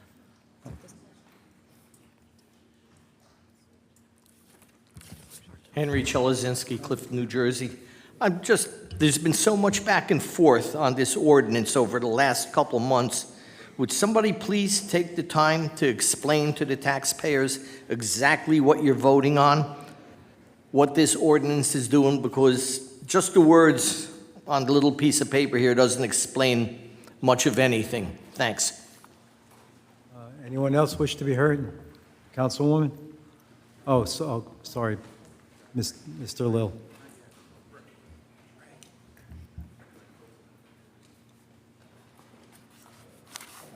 Mayor, City Council, my name is Ray Lowe, Stevens Road, Clifton. This is something that I heard. Somebody said to me tonight, it's not right. I am speaking tonight regarding the possibility of furloughing of the new police officers who will be graduating from the police academy soon. I'm sorry, This is only on the This ordinance. is, right, so Oh, I'm sorry. sorry. That's- Yeah, this is on the, Sorry about that. Thank few you. minutes. That's okay. anyone who else? I No, wait. motion to close public portion and adopt it on second reading. Excuse me, we have councilman wishes to speak. I'd like That's to have not the public discussion. portion. I said discussion, so prior to. I didn't see all that. anyone say discussion or second it. So I'll make a motion to close the public session so that the body. I just made that motion to adopt on second reading. No, Do I have a I'm second? making a motion to close the public hearing, since there's no one else that wishes to be heard, I said that. so that the council can have a discussion before we move forward. Thank you. Our public portion is closed, council. Thank you. Okay, so Henry, thank you very much for coming up and wanting to get clarification as to what we're voting for. So for the public who's here, we're now in second reading, and what we're voting for, this particular ordinance, is to eliminate the health benefits from the council that sits up here. So just a quick update. So as a council member, we're entitled to certain benefits, okay? One of that is our salary, which is $4,000 a year. Another one is health benefits, which is optional. Some of us take it and some of us don't. I believe we're also entitled to life insurance, if I'm not mistaken, right? And I believe that's pretty much, that's all we're entitled. That's part of our compensation package. So what my colleagues initially brought this up, it was doing, well, it's always usually brought up, but this time around, I recall it was brought up during the budget season. And it was ways to find how can we cut waste, right, or for the budget. So under that premise, this was brought up. So I guess for now, Mayor, through you to legal or city manager, can you tell the residents how much we are going to be saving as a city by eliminating these health benefits currently, who takes them as myself and the mayor? How much money are we saving? There'll be little to no savings. Little to no savings, okay. So with that said, I like to ask my colleagues to please consider grandfathering these benefits to the current council, because it was under this premise that we were elected. One can say this is our benefit packet, right? To serve here and serve our constituents, the time that we put in. So that's one thing I like my colleagues to consider, because if there is little to no savings, and that is the reason why this even came up, then, and I can appreciate that some individuals up here made their campaign on eliminating health benefits for council. Regardless of how you feel about that, I can understand that. But with that said, if there's no little to call savings and you still want to go that route, I ask my colleagues to please consider, again, grandfathering this until the next council, which is just next year, because otherwise I'd have to say this to me is very much feels like political retaliation if my colleagues can't even consider this, given that, again, there's little to no savings. So I'm going to pause here in case anyone has a comment of what I am proposing. Yeah, I'd like to say something, Mayor, if I may. You know, here's the thing. If we were looking to target anybody specific up here, it would behoove us to just eliminate it for this particular go-around. And, well, that would sort of be the end of that. However, we're striking it from the ordinance. So maybe there's not as much savings as some might like, but A, every little bit counts, especially in piecemeal with some of the other cuts that are coming up on first reading. And also, we're looking at long-term savings, because the next council, if we leave the, ordinance on. It makes it fair for everybody. If we start next year fresh, new policies, we're getting rid of part-time benefits, council's part of that. The ordinances were split piecemeal like this, but I intend to vote on it because I think I'm going to treat all of the part-time employees equally and fairly, and in aggregate, every little bit counts, and we're going to need some money for some of the stuff we got to do next year. So that's kind of where I'm at, and yeah. I'd just like to weigh in just a little. I make a motion to. I'd like to weigh in, please. I think we asked the administration, is there any savings? He said little to no savings, which means that you're going to take the benefits away, obviously, from the two of us. We have a year and a couple of months left to go.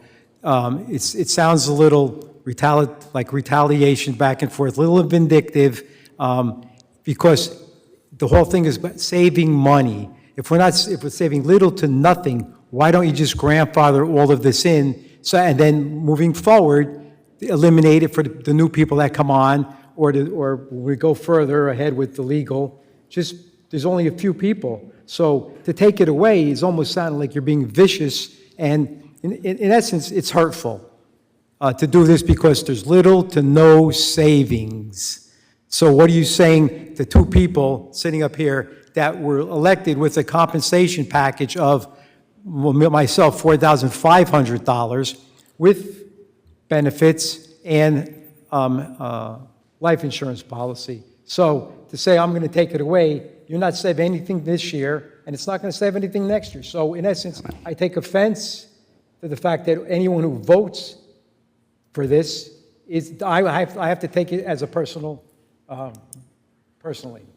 May I respond, Mr. Mayor? With respect, because I understand this is an emotional issue, so I'm not looking to fan the flames. But with respect, bear in mind, this ordinance actually does affect all 7 council members. If my wife, I get my insurance through my wife's job because the Screen Actors Guild insurance is expensive and not terribly good. Now, I would save a lot of money personally if I were to take the city insurance. I've chosen not to do that because I don't like the idea of our system where people who work in this building are paying for the same insurance that we get and we pay less. I don't think that is a fundamentally fair arrangement.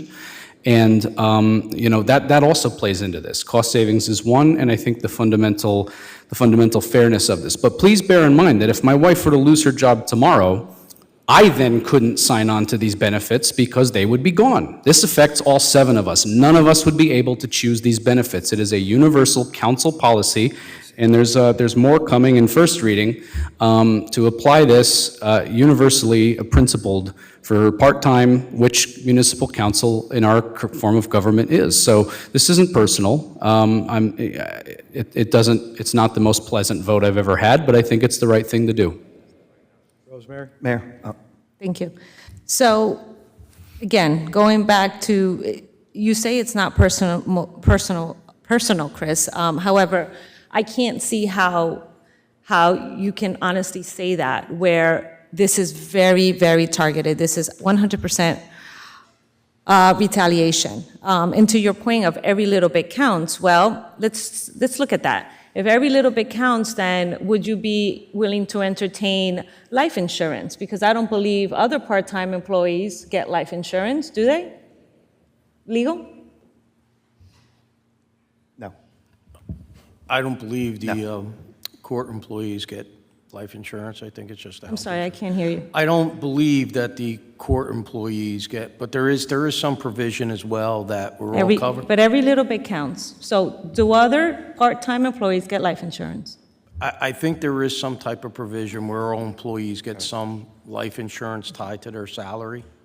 But Okay. I would have to confirm that. I don't know. I know the ordinance for health benefits speak just to the health benefits. Okay. And I was just to respond to Chris's comment. And then to the second part, Chris, that you said this affects all of us. I actually disagree with that. It does not affect all of us equally because there's two individuals on this dais who actually will continue to receive city health benefits by default because they put in their time, right? Retired police and fire, so they do. However, the irony of all this, that the Councilman Gibson and Councilman Point of order. Latona, It who has are nothing to do pushing with it. for Point of these order. health benefits to be eliminated from council. Excuse me one second, point of order. She's entitled He's to her, talking about. I am entitled to her employment opinion. Speaking as about city health employment. benefits. Mary, I I am still I speaking have to about allow health it. benefits. Let her finish, and then I just want to Thank talk you. for 1 minute. Ray, I didn't get it, I didn't hear what you said. Okay, Councilwoman, you can finish. Thank you. So, fun fact, for these two gentlemen, they will, regardless of how this council chooses to vote, they'll still continue to receive health benefits because they put in their time, they're retired police and fire. However, one thing that's different about the city of Clifton is that we're self-insured. So what does that mean? That means that our policy premiums go up based on our workforce and how many incidents or health issues our workforce has had. Okay, a couple years back, if my colleagues can recall, our health insurance went up significantly because we had one or two individuals of our entire workforce that unfortunately were dealing with some, one would say, terminal, close to terminal issues. Okay, so Councilman Gibson, I will have to say that given, unfortunately, and I'm happy to see that you're here well now, but unfortunately, for the last 2 years. Oh, my God, point of order. How Mayor, dare you? call the question. What am Call I- the question. How dare you? How dare you? Mayor, call the question. Mary, you're out of order. Yeah, can I just, Mayor? But this is Mayor, can I have the I floor, wouldn't please, say it in Mayor? 5 minutes. May I have the floor, please? How I am dare still you? speaking. Wait a But second, what can I say? please. They may not like it. May I have the floor, please? Yes, wait. That's it. May I have the floor, Mayor, I am please? stating a fact. I am Call stating, the they vote. may not approve the Councilman Gibson vote. asked for the Call floor. the Not vote. appreciate. Call the vote. Call the question. Mary, you're out of order. If you don't stop, we're going to have to ask you to leave the meeting. Mayor, I'm going to make a motion for a 5-minute recess. Mayor? Mayor, we had 3 people call the question. Why are you not entertaining that motion? A motion was called, Mayor. I am A not motion was called and entertaining it. seconded. Call the vote. Just like you refused to do the vote 2 years ago in violation of the law. Call the vote. Yes, you Mayor, were. may I have the, We had a may I motion have and a the second. floor, please? Colleagues, Call the colleagues, vote. please gather. There are, Call the vote. All right. Call the vote. can our, Come, listen. If we Call don't the calm vote. down, we're going to take a recess. Mayor, may I have the floor, please? No, you can't. You can't. You can't. Rosemary. Call the vote. Mayor, Motion can and a you second please? to call the vote. Was made in second. Call the vote. I understand. Call the vote. Mayor, may I Disgusting. have the floor, please? Go ahead. For somebody who's taking me because of what my illness are, has not even called me one time in 6 months to see how I I'm was. sorry, I have a text message from you that says that we are not friends. Call the vote! So what, you don't even pick up the calls when I call you, Bill. Recess. Easy. What's that? There's no recess. I don't understand what There's the. a motion and a second. Okay. On the vote. Calm Call the down. vote. Unless you calm down, we're not doing anything. We're going to vote. Call the question, Mayor. I'll say what I have to say in my 5 minutes, no problem, You say Mayor. when you Call the 5 minutes, you vote. can say what you want. Mayor, I would like to, Yes, you can, Weigh in. no, Councilman's entitled to his opinion. Okay. Selectively. Councilman. not selectively, in fact, I will yield to Councilman Latona, who asked for the floor first. Go ahead, Tony.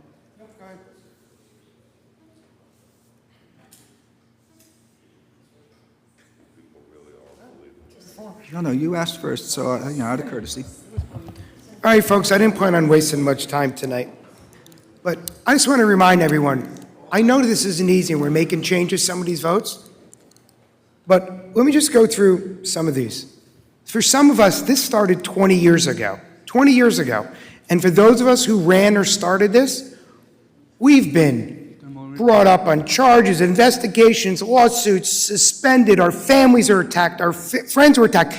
People should go to jail for what some of these career politicians and bureaucrats and their cronies have done to some people on this dais. So I was going to hold the thing But you know what? We're going to go to the Attorney General's office. I brought it up in executive session. I can't go through Absolutely. all the things tonight publicly, but I believe there was actions done that were criminal, that not only attempted to intimidate elected officials, Bribe. but I think bribery. Bribery. And we're going to go to the Attorney General's office now on a different issue because we need to clean this place up. Because I want to remind everyone, I'll be only right with four you. of us on this dais have had charges, investigations, and lawsuits against us. You know who those four are? Those who voted to do a forensic audit. Those who voted to have the part-time attorneys clock in, because for 20 years they never even had to clock in and account for their 20 hours of time. I want to remind everyone, the city chooses to follow Chapter 78 to make employees pay and contribute towards their health care benefits. Does everyone understand what I'm saying? But we ignore the state statute that tells you who qualifies to collect those benefits. If we follow the state statute as we follow on how much employees pay towards the medical benefits, this conversation isn't even happening because according to state statute, elected officials and part-time employees working under 30 hours since 2010 aren't even eligible to collect these benefits. So when I hear these comments, and we want to talk about for the city employees, we've been ripping you off. So we charge the city employees on the high end of the state on the cost of medical care, but it only costs us this much to operate because we're self-funding, but we don't charge 35% of this much. We charge 35% of that high number that it doesn't even cost us, and then the money that's in the difference, we then use to give benefits to people who wouldn't even qualify if we followed the state statute. So this is why that we're attacked, so I'm going to be voting yes for that reason. Councilman Koloje. One last question, hold on. All right, go ahead. One last thing. We're saying there's no cost to these employees being on the health care plan. There's about 700 city employees at home and yelling and screaming right now, and retirees, saying, if it doesn't cost to keep employees on the medical plan, then why am I paying $18,000 a year for my medical family plan? Right? It's absurdity.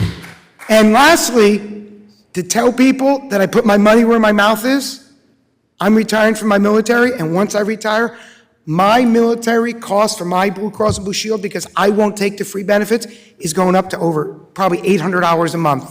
So I'm putting my money where my mouth is. I'm going to be paying over $800 a month in the coming months as soon as my retirement goes through. So this theory that these phrases of targeting, retaliation, picking on people, I ran on this for 20 years, and every time we try to change legislation, that's where it goes. So I'm not going to waste any more time. This is one set of rules, fair and equal for everyone. We're going to start the new year fresh everywhere, not just here. So that's all I have to say, and that's it. Councilman Koloje. Thank you, Mayor. And through you to my council colleague, what was that statute, NJSA what? Oh, Mary told him not to answer, so I guess I'll need to look it up. He's the smartest guy in the room, but I don't know it by heart. But I know the state statute says part-time employees and elected officials aren't allowed in the healthcare plan, but we're self-funding, but we charge our employees to those high levels. So you want to talk about, caring about the little guy and girl, like we always hear. Well, I just don't want to accidentally mislead the public, because I believe the statute that you are referring to talks about the state health benefits plan, not private plans, not self-insured. So by saying that we're violating a state statute, when the state statute does not specifically address what you had brought up, I think, again, gives an unclear picture to the public. And, poor people out here are going to now somehow think that, oh my gosh, we've been breaking the law, when the truth is we have not. I didn't say we were breaking the law. I said we follow the portion of the statute. We follow the portion of the state statute on how much we charge our employees to pay, which is not an accurate number of what our healthcare costs are. So I'll correct it again. As everyone out there knows, that I say we're violating, I said we follow the statute for employees to pay towards medical, but we don't follow the portion of the statute that if we were in that plan, you wouldn't be eligible. So that's it. We won't let this turn into a circus. Joe? Thank you, Mayor. Mary, please stop interrupting. Thank you, Mayor. And so I just, again, want to make sure that we are dealing with an informed public. The truth is that it's not a statute that pertains to private health insurance or self-insured organizations. It's strictly with the state health benefits plan, which, by the way, is in a death spiral right now. So I think that that's sort of important to recognize. I've been saying for a while now, we need to run the city as if it was a business. We need to make data-driven decisions. Not emotional decisions, not decisions that get everyone screaming and yelling and pointing fingers and making accusations. We should be making decisions that are based on the data that is in front of us. And from what we're hearing from administration, the data in front of us is this is not going to produce a significant savings. So we can't couch that as somehow this is going to, every little bit's going to somehow add up. Because we just heard from administration that that's not an accurate portrayal of the data. And my concern is that this is emotionally driven, and my prediction is that shortly after this happens, we're going to come up with some sort of, here's the real savings that we got, and let's give the council member raises. You're going to see a motion at some point in time before the end of the 2026 year that $4,000 is way too low, and that $4,000 produces corruption and good old boys clubs and all kinds of backroom deals, and the best way to fight that is to give ourselves raises. That's coming. That's my prediction. That is. I think we're going off topic there. With all respect, Joe. Call the question, and thank you, sir. And so for that reason, and because it puts the taxpayers at a needless chance of having to pay out litigation, it would be far better to simply enact this prospectively. As of January 1st, 2026, health benefits for newly elected officials are not eligible. Call the question. Call the question. And we're going to shut down free speech. Thank you, ladies and gentlemen. Okay, Call the question. we have a motion and a second. Motion to approve as written. Second. Roll call. Councilman D'Amato? Yes. Councilman Gibson? Yes. Councilman Kalojay? No. Councilman Latona? Yes. Councilwoman Pino? Per my attorney's advice, present, not voting. Councilwoman Sadrikula? Absolutely, yes. Mayor Grabowski? No. That's 4 yes, 2 no, 1 no vote. Motion passed. Okay, first reading ordinance. Ordinance 80, 41-25, an ordinance to amend, revise, and supplement Chapter 349 of the Code of the City of Clifton entitled Permit Parking on Residential Streets and Municipal Lots, Article 1, entitled Residential Streets, more particularly Section 349-2 thereof entitled Restricted Streets, Lincoln Place. Move it on first. Second. Roll call. Councilman D'Amato? Yes. Councilman Gibson? Yes. Councilman Kalojay? Councilman Latona? Yes. Councilwoman Pino? Yes. Councilwoman Sadrikula? Yes.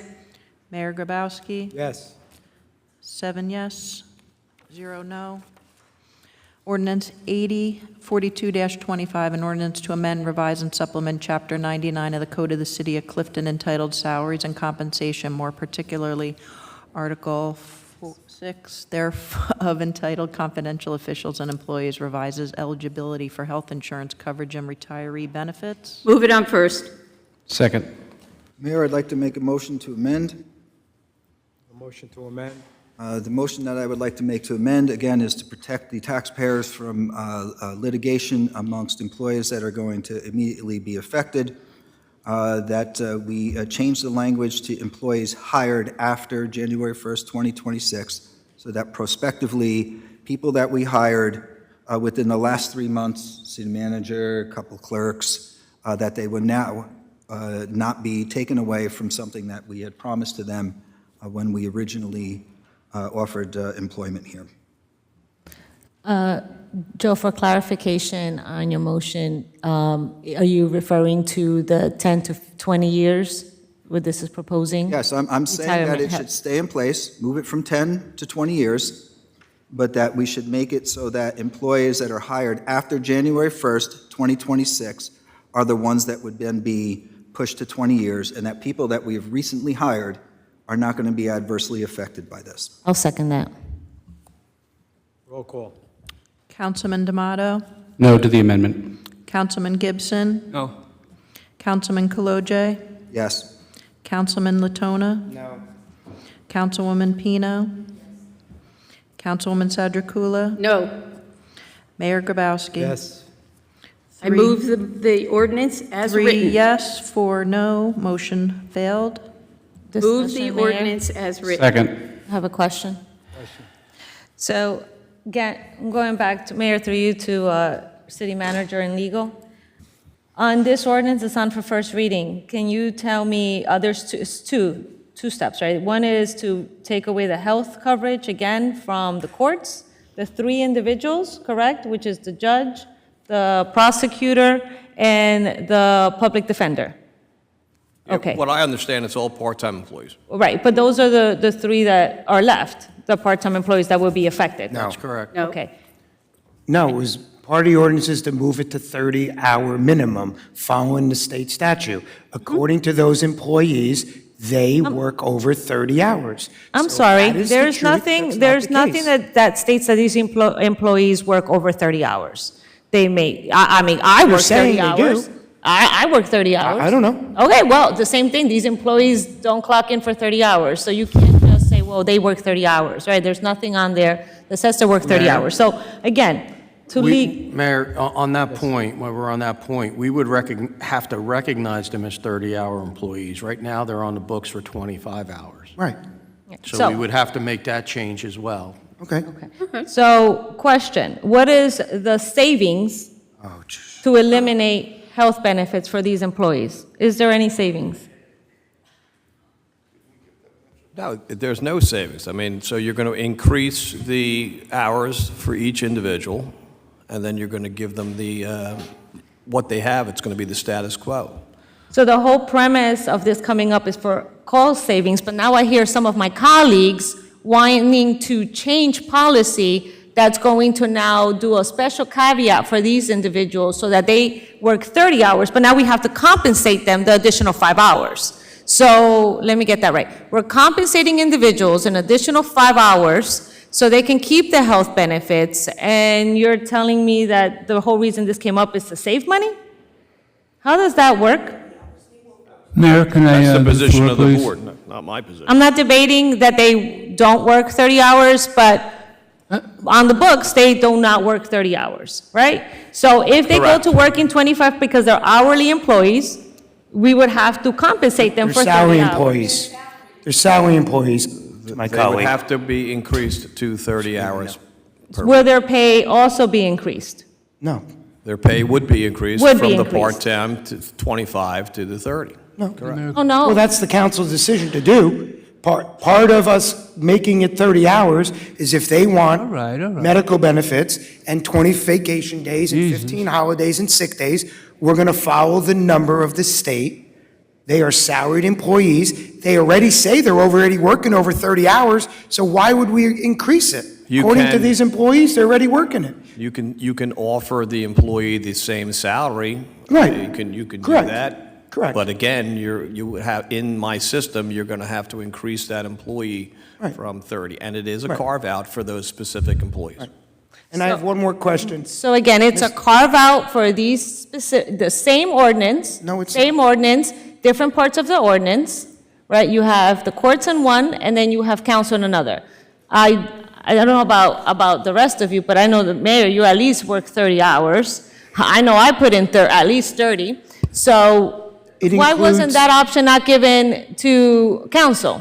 It If this is includes not political all retaliation. part-time employees, everyone that works for the city, if they don't work 30 hours, they'll no longer be eligible following the exact thing that we're following with the state. Okay. And one last thing, Mayor, to you, to Mr. DiMarzo. How much do we spend a year on medical? 25 million? About 63,000 is what your policy costs on hard costs. So I'm saying we spend about 25 million a year, I think, or more on medical costs? So if there's no cost of employees to cover them for medical, why are we spending $25 million a year on medical if there's no cost? Why are employees paying $18,000 co-pays if every time we ask what's the cost of medical for these employees, we're told it's nothing?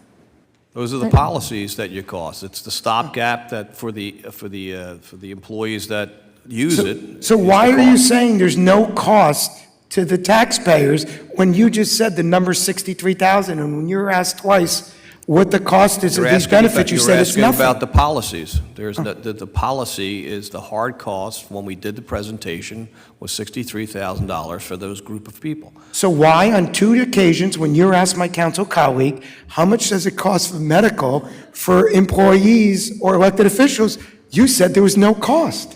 Well, the To the entire taxpayer. policy, the entire policies cost $6 million, but you're carving out certain employees and the. Mayor? So it's 63,000, ladies. Isn't this like I feel like it's a Three Stooges skit here. Anyway, let's move on. Mayor? Yes. Through you. What are you going to do with the? Thank you. So, and the reason why, just for the public, the reason why I bring this up, it's not that I am in favor of taking benefits away from the courts, right? What's wrong is wrong, and what they did to us on council is still wrong, what they're going to do to the courts. And I'm also not in favor to asking them to work an additional 5 hours without additional compensation.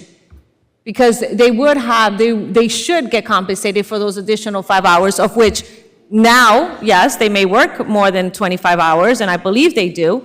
But however, they're working those additional hours because of their dedication to the city.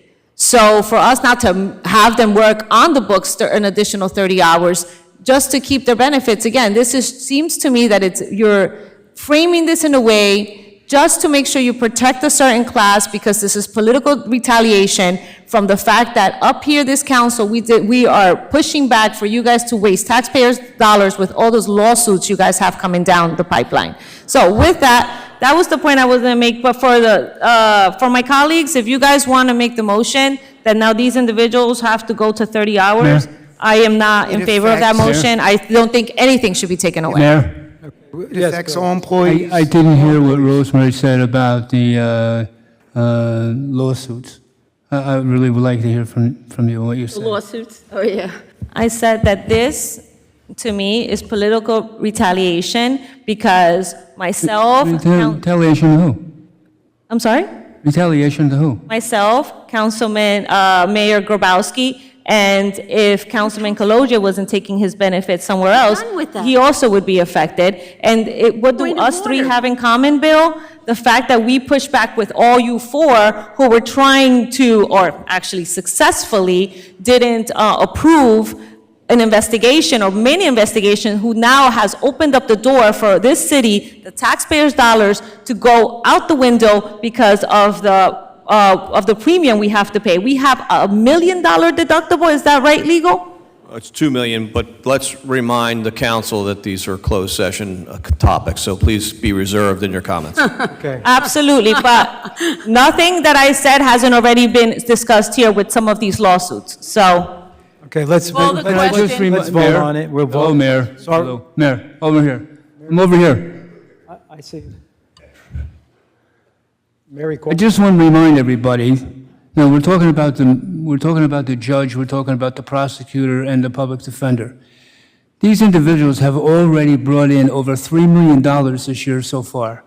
And if they're working 30 hours, you got to pay them, period. I'm not talking about anybody else, I'm talking about, we know for a fact that these individuals work 30 hours. If they're working 30 hours and we have to pay them the extra 5, you pay them the extra 5. But I want you to know that these individuals are the ones that are bringing in money to the city of Clifton. $3 million, about? I'm not sure, Councilman, but it's probably plus or minus that number. All right, so it's close to $3 million. So we're talking about apples and oranges here. So I want to move forward with it. I think that those individuals should be paid, and That, All right, well, Bill, I agree Councilwoman, with call you. the That's a separate question. issue. Mayor, That's a separate issue. I would like. But can we call this question, I would just like please? to add to this discussion, because I think that the councilman doesn't fully understand what we're voting on here. This is not going to affect, Doesn't understand. oh, Councilman, this ordinance is going to change it, not just for the court, for every department head, for every supervisor, for every employee that we want to attract to come here and that we want to retain to come here. This ordinance is going to affect them.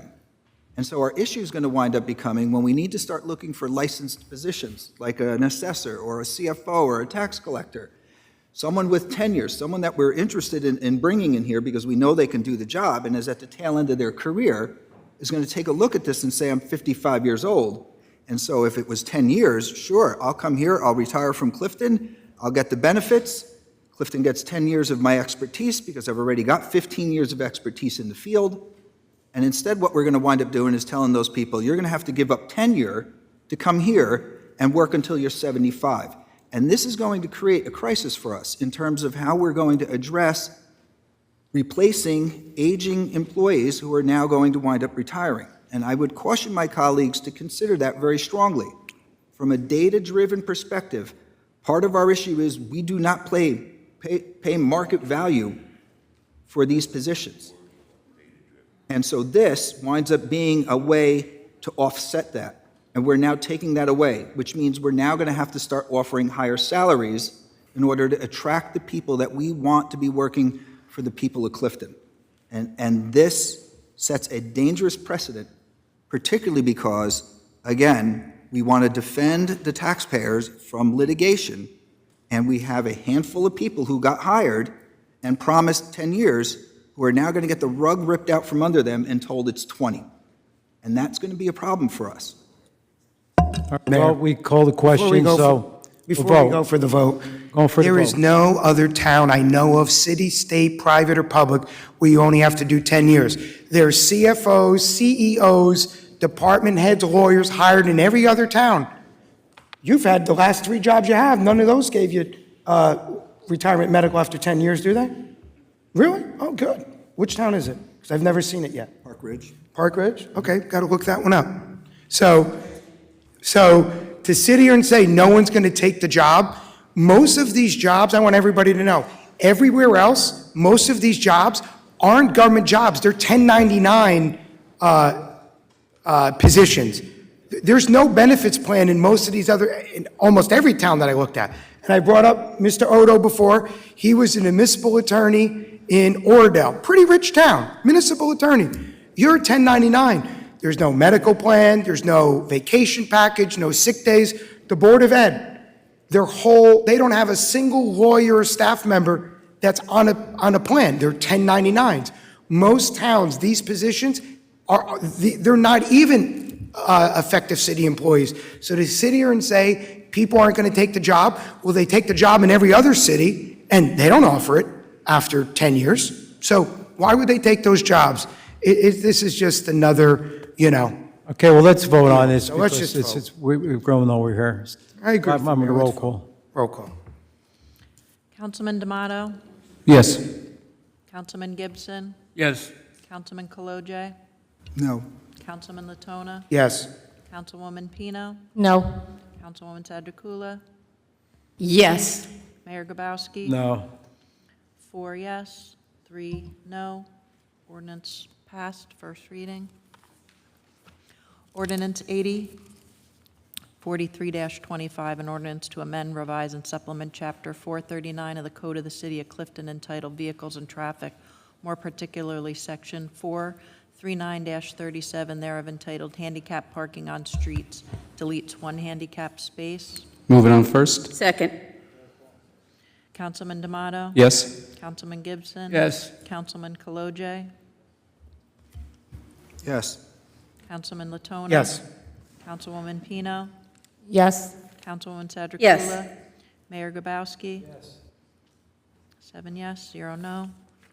Ordinance 44-25, an ordinance to amend, revise, and supplement Chapter 439 of the Code of the City of Clifton entitled Vehicles and Traffic, more particularly Section 439-38 thereof entitled Handicap Parking on Streets for Private Residences, adds 11 restricted handicap spaces. Move it on first. Second. Councilman D'Amato? Yes. Councilman Gibson? Yes. Councilman Kalojay? Yes. Councilman Latona? Yes. Councilwoman Pino? Yes. Councilwoman Sadrikula? Yes. Councilman, Mayor Gabowski? Yes. 7 yes, 0 no. Ordinance 45-25, an ordinance to amend, revise, and supplement Chapter 439 of the Code of the City of Clifton entitled Vehicles and Traffic, more particularly Section 439-38 thereof entitled Handicap Parking on Streets for Private Residents, deletes 2 restricted handicap spaces. Move it on first. Second. Roll call. Councilman D'Amato? Yes. Councilman Gibson? Yes. Councilman Kalojay? Yes. Councilman Latona? Yes, and Mayor, before we continue, for cable, I'm told the live stream is frozen, so if they can reset it upstairs to maybe try to fix that, people trying to watch at home. Yes. Councilwoman Pino? Yes. Councilwoman Sadrikula? Yes. Mayor Grabowski? Yes. 7 yes, 0 no. Ordinance 8046-25, an ordinance to amend, revise, and supplement Chapter 439 of the Code of the City of Clifton entitled Vehicles and Traffic, more particularly Section 439-38 thereof entitled Handicap Parking on Streets for Private Residents, amend 6 handicap parking placard numbers. Move it on first. Second. Councilman Roll D'Amato? call. Councilman D'Amato? Yes. Councilman Gibson? Yes. Councilman Kalojay? Yes. Councilman Latona? Yes. Councilwoman Pino? Yes. Councilwoman Sadrikula? Yes. Mayor Gabowski? Yes. 7 yes, 0 no. Ordinance 8047-25, an ordinance to amend, revise, and supplement Chapter 99 of the Code of the City of Clifton entitled Salaries and Compensation, more particularly Article 6 thereof entitled Confidential Officials and Employees, Section 99-34 entitled Minimum and Maximum Salaries Fixed, adds compensation for Community Affairs Director and Municipal Housing Liaison, and sets new maximum salary range for Deputy City Clerk and Management Information Specialist. Mayor, I'll move it so that we can take an action and vote it down. Second. Second.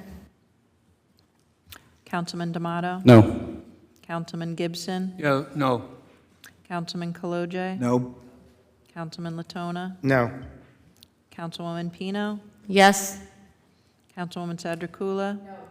No. Mayor Grabowski? No. 1 yes, 6 no. Ordinance failed. Mayor, that concludes the ordinances for tonight. Second, The ordinances are to be published in accordance with the law. I'd like to now open the floor to members of the public. Please come up, state your name. You have a 5-minute limit. Thank you. What happened? Okay. So I'd just like to weigh in. I'm One a sec, wait, excuse me, we're just one going to second. take a couple seconds. Mr. Gibson, would you like to take a break, or? As long, do I have to still stay for the resolutions? Well, whatever resolutions that I voted for. Most of the resolutions we passed with the action items. You could do it on Zoom, but I don't think, Yeah. you could do it on Zoom. You could By do the it time on we Zoom. do public portion, you'll get home. Yeah. Officer, you wanna just make sure she gets Can we take a there? 5-minute Take a break so 5-minute Gibson recess. can, Councilman Gibson is going home to be Sorry, on Zoom. Mr. Lill, let's take a 5-minute recess. 5 5 minutes. minutes. We don't want to let you talk there. Well, I want to tell you about my health insurance because I'm a volunteer All right, too. well, we're going to listen to you. A couple seconds. Let's take care of Mr. Councilman Gibson. Let's make sure he's secure, and we'll come back in a minute or so we can give you full attention.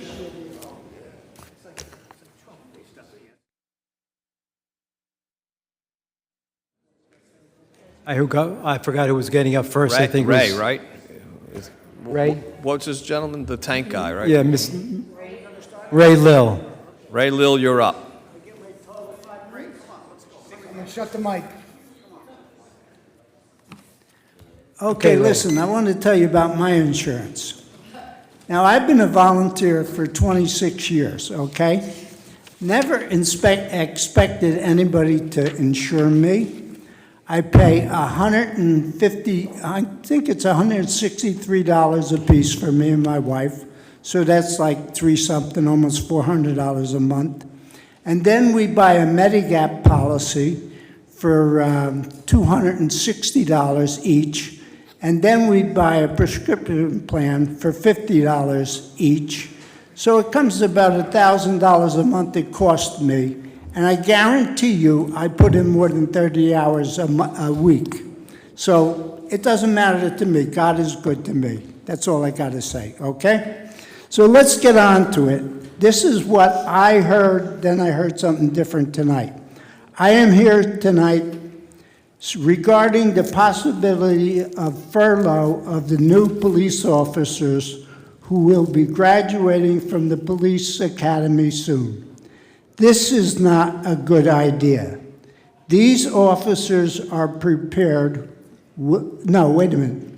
I am speaking tonight regarding the possibility of furlough of the new police officers who will be graduating from the police academy soon.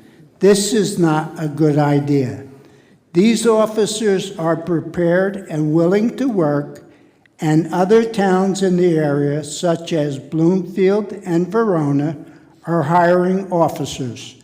Clifton has invested in these officers, training. If you furlough them before they even get a paycheck, then we have lost them.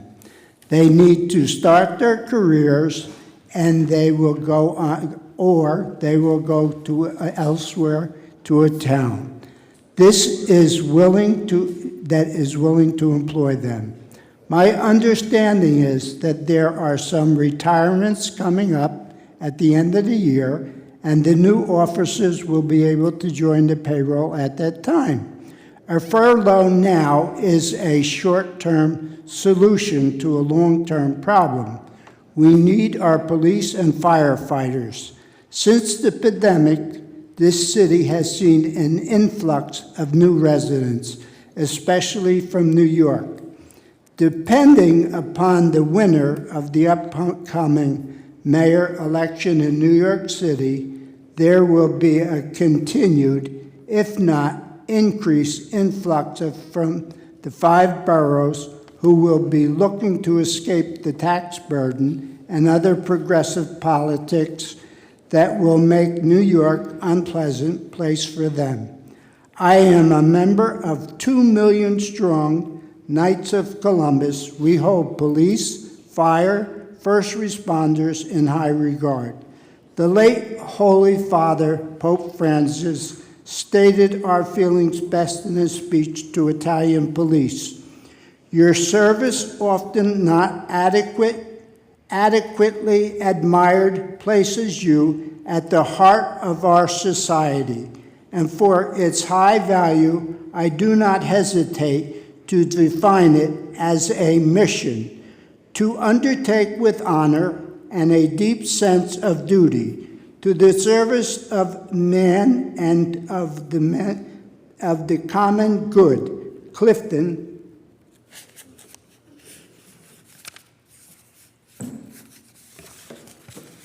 Clifton needs our officers and firefighters. As I drive around town, I see the investment made in the new Maple Valley Middle School.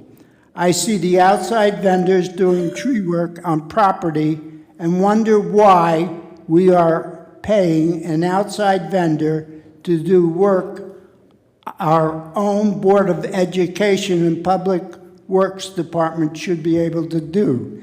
This is funding for a new school and maintenance, but not new police and firefighters. I thank you for listening to me, and please answer me whether I'm right or wrong. Thank you. Thank you, Mr. Lowe. Good evening, Gary Perino, Clifton. I have a 3-pager tonight, so I'm going to talk fast.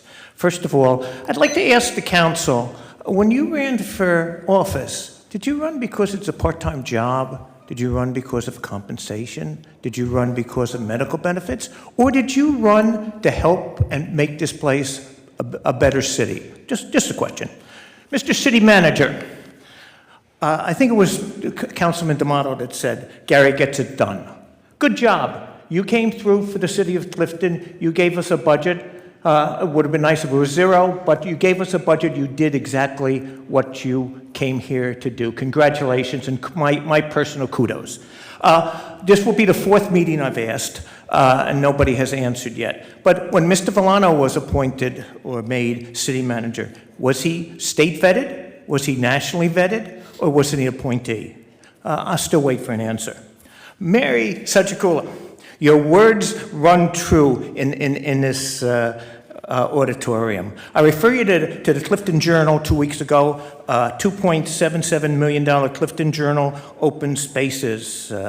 I can only tell you what the article said. Clifton received $200,000 in grants, which is great.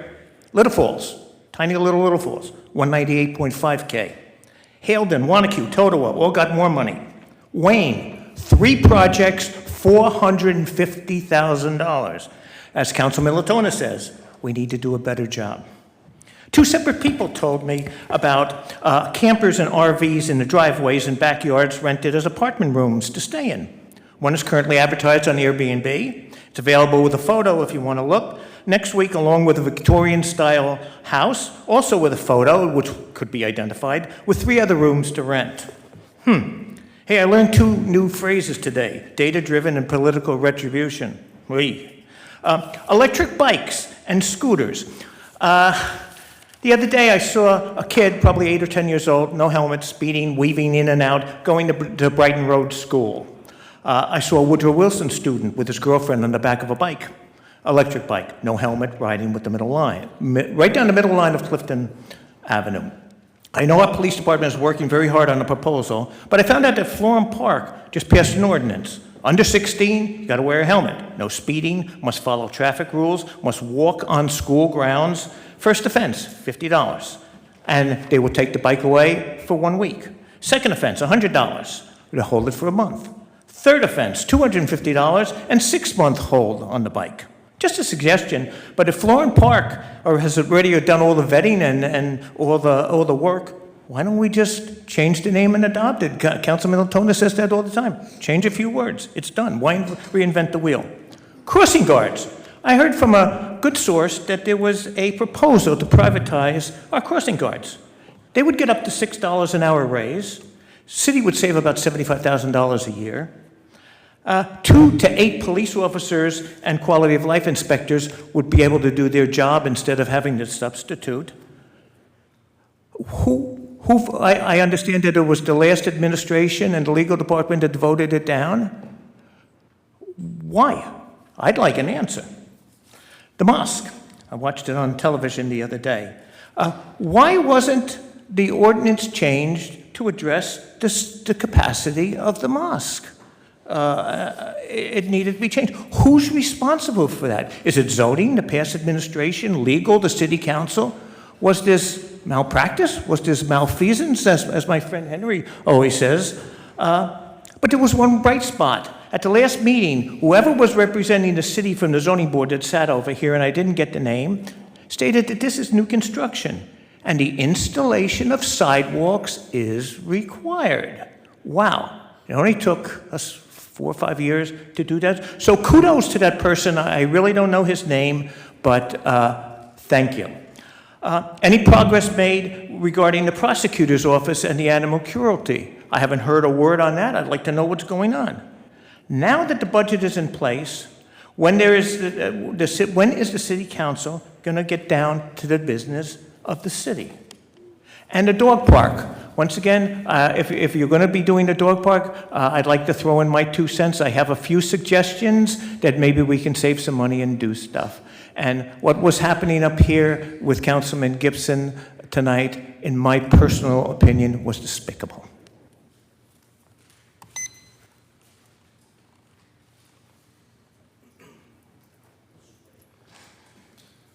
Hey guys, how you doing? My name's Eric Babula. lifetime resident in Clifton, and a 16-year veteran in the Clifton Fire Department. Excuse me, because I didn't hear your name. Sorry? I didn't hear your name. Eric Babula. Okay, thank you. So I'm here for public safety, for protect our kids. In Chelsea Park, there is no barrier fence. I'm here for child safety along Chelsea Park. All right. There is no barrier fence to protect any kids from running into the street, and unfortunately I have seen it firsthand what it looks like and the experience of seeing what happens when a kid gets hit, and I want to avoid this at all costs. I have a petition signed here by well over 100 people. There's a petition for a 6-foot safety fence to protect children at Chelsea Park. We, the undersigned, call for a 6-foot tall barrier fence along Chelsea Road to ensure the safety for children playing at Chelsea Park. This fence will protect the children using the playground and adjacent field located between the tennis courts and the old library by preventing them from reaching a roadway where traffic poses a serious risk. Chelsea Road is a busy cut through for drivers avoiding Allwood Road and Market Street, as well as routes for local residents, heightening the danger for children who may wander into the street during play. We propose installing a fence along the recently installed sidewalk, approximately 138 feet from the playground, extending from the tennis courts corner post nearest the street to the old library. Positioning the fence along the sidewalk ensures that the children can safely use the adjacent field while being protected from traffic. This protective measure will prevent potential accidents, prioritizing child safety without limiting the access to Chelsea Park's recreational area. Thank you very much. Who do I give this to? I'll take that, or the clerk.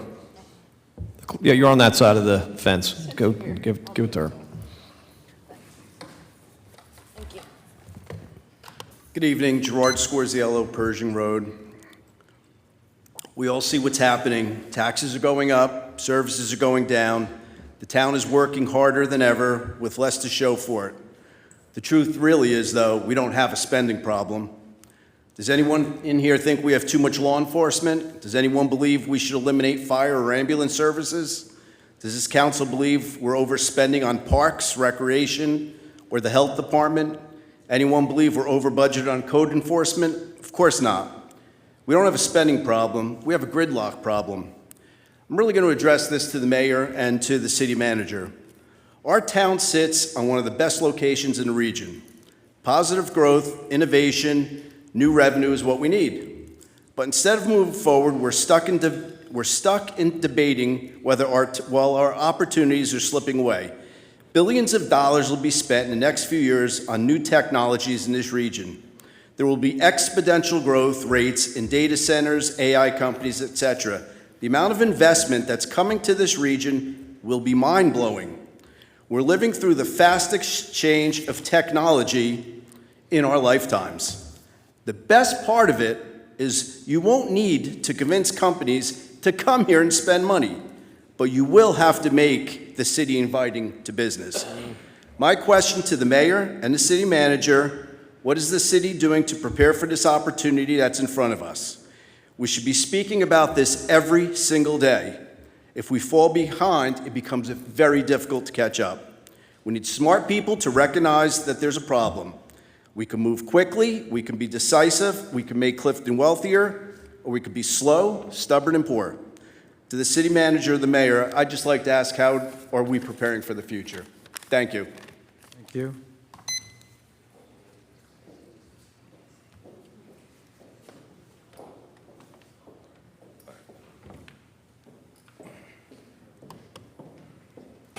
Good evening, everyone. Hello, hello. First, I want to thank and congratulate the public for those who are here Could you in just person say your tonight name, and are watching please? from home. Iris, could you say Iris, your name? your name first, Iris. Oh, sorry, 69 Lockwood Drive, Iris Reyes. Okay. We all know how busy we can be between work, family, and hundreds of things that we need to do in each day. It takes real commitment to stay involved in our community. To our dearest council, The future is watching. Our children, our families, and our next generation of Cliftonians are watching. Today, my friends, was a challenging day to achieve any type of leadership, accountability, or integrity. Today wasn't a good day. But now to business. I want to share something important, information for the community. The Clifton Library will serve as an early voting center for the upcoming general election. I know that the library is closed, but it will be open specifically for that. And let me be clear, it will be open even though it is under construction. I guess they're making air conditioning repairs. Early voting at the library will take place from Saturday, October 25th through Sunday, November 2nd. The hours will be Monday through Saturday from 10 to 8 p.m. and Sunday from 10 a.m. to 6 p.m.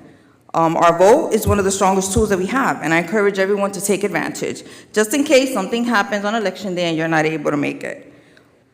Please make sure also that you send in your vote by mail. Please, please, please send them in. Please make sure you fill out the ballot completely, the front and back, and don't forget to sign it. Signing is very important. A lot of people submit it without signatures and they're not valid. Don't leave it on your counter, don't leave it on the table, don't leave it in your car. Make sure you send it in. Sign it, seal it, and send it out because your vote counts. Thank you, everyone. Thank you.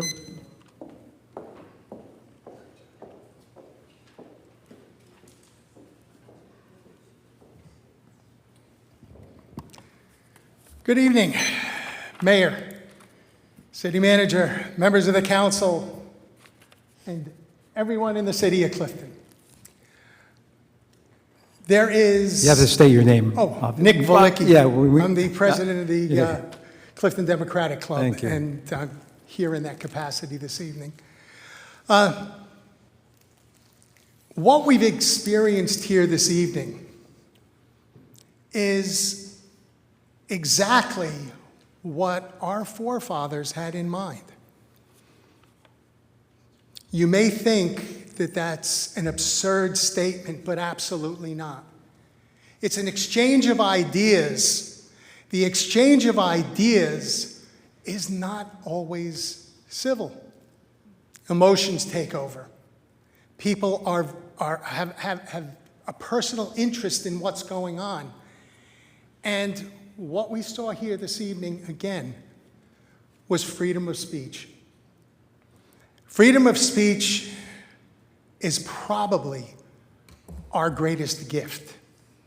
And you don't realize what a great gift it is until your freedom of speech is challenged by an organization, by an individual.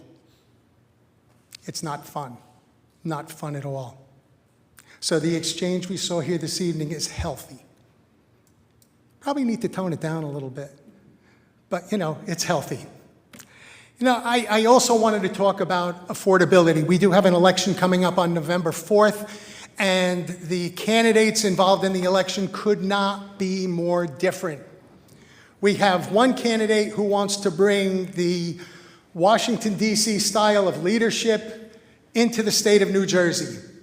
We have another candidate who's interested in affordability. We as residents work hard every day to provide for our families, yet it feels that everything costs more.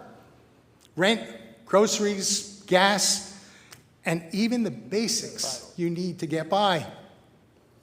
The state of New Jersey and Passaic County deserve leadership that understands your struggles and fights to make life affordable again. When your paycheck doesn't stretch far enough, it's not just numbers, it's real choices that you have to make about food on the table, bills to pay, medical expenses, opportunities for your kids. The Democratic candidate for governor, Mikey Sherrill, and our candidates for County Commissioner, Christina Schratz and Mike Ramaglia, understand the plight of today's voters, the residents of New Jersey. They understand that you deserve affordable housing so you can stay in the community that you love. They understand that you deserve fair property taxes so you're not driven out of your home. You deserve, we all deserve, reliable public services without the hidden costs that weigh it down. Our candidate for governor, Mikey Sherrill, and the candidates for Passaic County Commissioner, Christina Schratz and Mike Ramaglia, have focused their campaign on you, on your pocketbooks, on your quality of life. And together, we can make New Jersey and Passaic County a place where hard work is rewarded and affordability is more than a promise. It's reality. Thank you very much for your time. Thank you.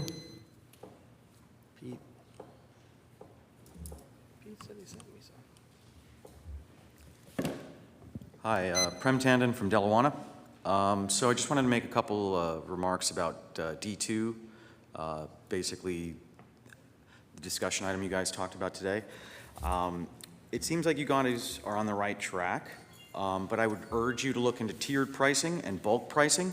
Like if you want to change that $200 to $500, I suggest you change that $200 to about $3,000 and try to look into selling them multiple days, or to have them pick some days in the summer where they can have 4 events instead of having 1 in that same time span. Look and talk to those businesses, figure out what they need to scale up, and that's how you're going to make money and generate revenue. Moving forward to, shit, it just went to the wrong thing. Hit the wrong button, sorry. Moving forward to D4, traffic calming. Honestly, just get an officer who's having a slightly bad morning and just get him to go out there and give out tickets. People will get the hint. Tony, I believe you said that if there is a for-profit company making money off of the backs of our residents, you'd like to know about it. Or somebody else said that, I don't remember, maybe it's Chris. Look into data, the AI companies and any of the warehouses that are doing data management. It is a fact that they are spiking up our energy bills.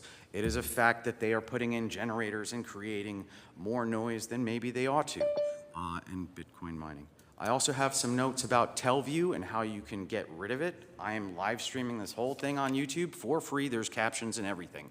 I do not know how much you're paying. ChatGPT says it's about anywhere from $13,000 to $30,000.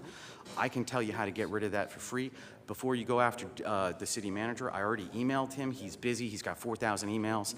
I understand it's not his priority. Maybe you could help him make it a priority, and I can get rid of that bill for you.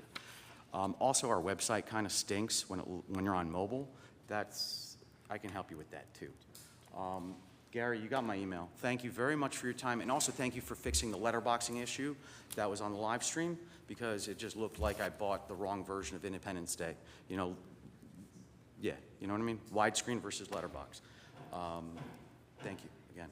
Thank you.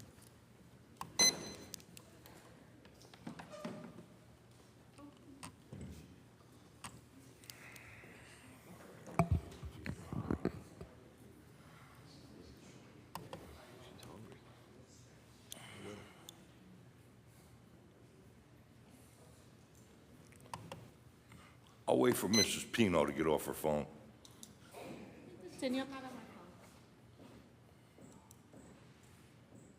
Well, maybe you can show some attention to the people then. You people are funny, really. It's a joke the way you argue. I'm not even going to get into it. Here's my questions. I've been coming here for a couple of years, and I've been asking pretty much the same questions and asking for things to get done, and absolutely none of them have gotten done. Okay? I called up about a year ago, about 6 months ago. Somebody's doing construction on Delawana Ave. They're gutting the house. Nobody ever came. There have been 3 or 4 dumpsters in and out of there already. Nobody ever came. I'm looking at the same broken sidewalks for 3 years that I've complained about. Where's the ordinance that your sidewalks have to be fixed? When I had to get rid of something in my driveway that Volano told me to get rid of, I got rid of it in 3 days. So I don't understand why it takes so long for somebody to come out and look at these sidewalks that I've been complaining about for 3 years. I also talked about speed bumps on Delawana Ave. I don't hear nothing. about that. Some kind of traffic control on Delaware Ave. Okay, we already had a girl get killed on 21 over the weekend, a hit and run, and I'm telling you, and I'm gonna tell you again, somebody's gonna get killed on Delaware Ave. And when it happens, I hope the news comes to me, okay? Because you've been warned. All right? What else I got here? Oh, last but not least, where's the dog park? What happened to my dog park? Every town around us has dog parks. Clifton, one of the biggest cities around here, doesn't even have one dog park. Not even one.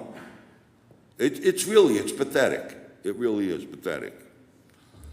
So, now that I said that, there's a couple things that I'm just gonna shoot off the hip with. You really are pathetic, the way you argue amongst each other. It's ridiculous. And you start the most trouble, okay? And you know I would be pointing at you if you were looking at me instead of your phone. You know who I'm talking about. You're nothing but a troublemaker. You are nothing but a troublemaker. You love to stir the shit, man. You really do. And you're terrible. I hope when voting comes up that people see how ridiculous you really are and they don't vote for you. God forbid if you get back in. We're screwed. Hopefully I'll be gone by then. Hopefully. I don't know yet. My wife don't want to leave the grandkids, but I'll leave in a heartbeat. Clifton sucks. It really does. I've seen Tony, I've seen many people ask you people over there to have things at the next meeting, which gave you 2 weeks to produce. Nothing. Nothing. It's like us coming up here and talking to them. We get nothing. Nothing we get from you. Everybody comes up here, everybody complains about something, okay? We don't care about your benefits. We don't care about half the stuff that you guys talk about. We're up here talking about traffic safeties, sidewalks, dog parks, things that we worry about as a resident, and you do nothing about it, unless, of course, somebody's connected. Like, God forbid, if a light bulb went out in Anzaldi Park, you'd send 10 DPW trucks down there to fix it, okay? Come and look at Dunny Park. You know what they did to fix Dunny Park, the hazard I got there? They put up road cones.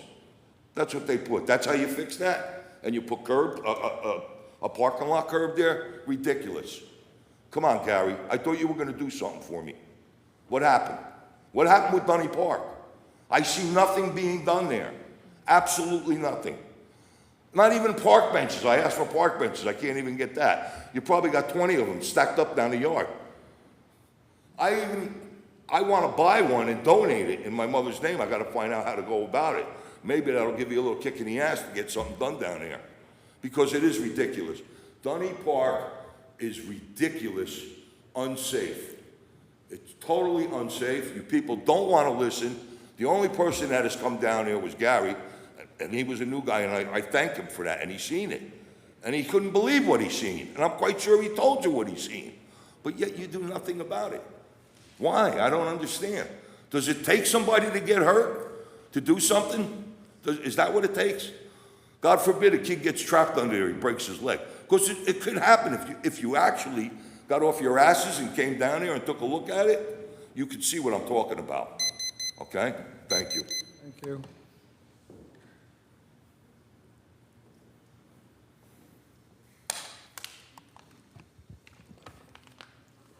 Henry Chelazinski, Clifton, New Jersey, again. Just when I think I've seen everything, you'll prove me wrong. Tonight was a very interesting council meeting. I want to bring up a couple things that were brought up, that Councilman Latona and Councilman Gibson are both entitled to health benefits because of the jobs they held with the city of Clifton. Bill Gibson spent over 30 years working for the city of Clifton. It was in his contract to have those health benefits upon retirement. The PBA and the FMBA, years ago, got the medical benefits into retirement because the city was not paying salaries. Firemen didn't complain as much because they would try to get a part-time job somewhere on his side. They would take criticism from the public because, oh, they're working a part-time job. The cops had a little bit of overtime, but the pay was crap. They got benefits.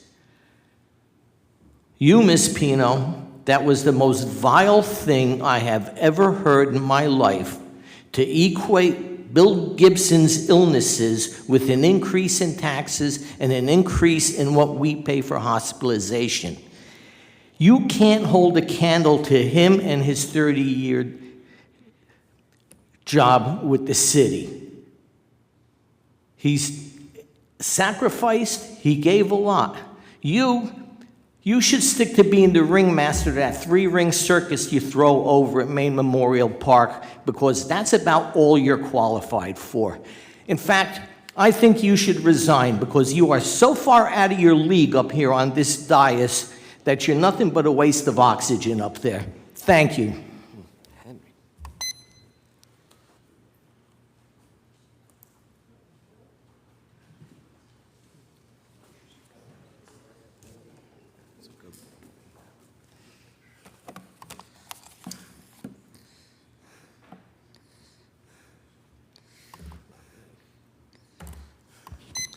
Donna Popowich, Dalewood Road. Good evening, everyone. I'm not even going to discuss that debacle that occurred earlier, because I have so many thoughts and none of them are fit for prime time. When I can find a way to express it without getting bleeped, I will share. Tonight you might notice I'm wearing my pantry shirt as opposed to my Mayor of Donneville shirt, because just like Ray has his band shirt and now he has his mayor suit, okay? I'm here tonight to talk about the Clifton Little Free Pantry. Our motto is give what you can, take what you need.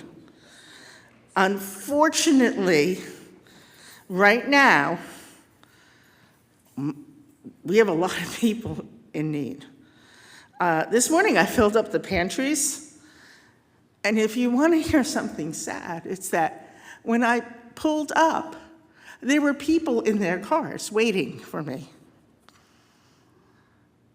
because they need the food. And they're sharing the food in there. You take the cereal, I'll take the rice. Oh, you take a box of pasta and sauce, I can use that, I can eat on that all week. I'll throw in a can of tuna fish. That's their food for the week. These are people in our town, and we're trying to feed them. And as those of you know, I had some surgery, so I asked everyone in town to help fill the pantries, and it's been great. People have really gone out of their way and have been filling the pantries. And we need to keep doing that, but we could fill them 3 times a day. There was so much need. And with the government shutdown, there's a lot of panic because they're not sure if they're getting their benefits. WIC, Women, Infant, Children subsidy, works on a week-by-week basis. That's scheduled to shut down next week.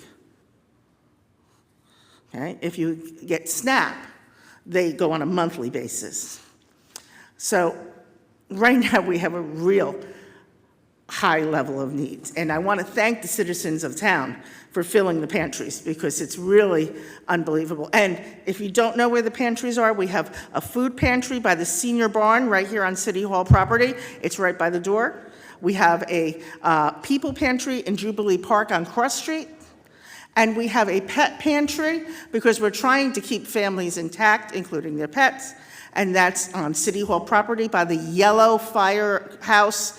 It's not a firehouse, it's a fire administration building. If you just drive around, cross in front of City Hall, you'll see a yellow house. Look for the pantry. It's right by the parking lot. Okay. So last year, we tried from October 15th to November 15th, we're doing a program called Feed Clifton. And the idea is that we want to restore our food reserves and fill the pantries. So we're going to have drop-off sites for people to, it's like a month-long food drive for the whole city. At the Allwood Library, if the main library opens, we're going to have food drop off there. JK Realty, we're going to have a box out here in City Hall, because I'm assuming no one's going to object to food. You can always drop it off at my house. We have an Amazon and a Target wish list. Look up Clifton Little Free Pantries, Clifton Little Free Pet Pantry. If you get stuck, use my name. If you can't, text us, DM us. We will send you the links. Okay? You can always drop off food in the pantries. But we're looking for more than food. We're looking for people to run, to be sponsors, where you will sponsor a month. We're looking for people to go into their own networks and run a food drive. Maybe it's the people you work with, you worship with, all those things. So just quickly, here are some of our activities for the month. On Sunday, this Sunday the 12th, there is a unity vigil for victims of violence. They have graciously allowed us to collect food at this event. So if you're coming, please bring food. On Monday at 5 p.m., we have the Italian flag raising, and many thanks to the Passaic Clifton Unico for asking us to collect food at the event for the pantries. On Saturday, the 18th at noon, we're having a flag raising for Food Insecurity Day. We're inviting all the groups who collect food in town to come and speak, and the health department. Okay? And on Saturday, the 15th, drop off at JK Realty. There'll be junk food there too. Everyone come, because we always go to Joe and Ricky's. Okay? And we'll also be collecting money there. So I'm out of time, because I heard the buzzer, but thank you so much. And I hope to see all of you. And is there a problem with the box? No? Is there a problem with the box out here? I did it last year. It's just I don't see a problem with it. You have no problem? Gary, there's no problem with the box out there, right, for collect the food? No, if the board sees no problem, then I see no problem. I don't. Or motion to allow the box, Mayor. Okay. All Okay, right. great. Thank you, everyone. No problem. Okay, I think we have, if no one else in the audience, I think we have two people waiting on Zoom. Mike?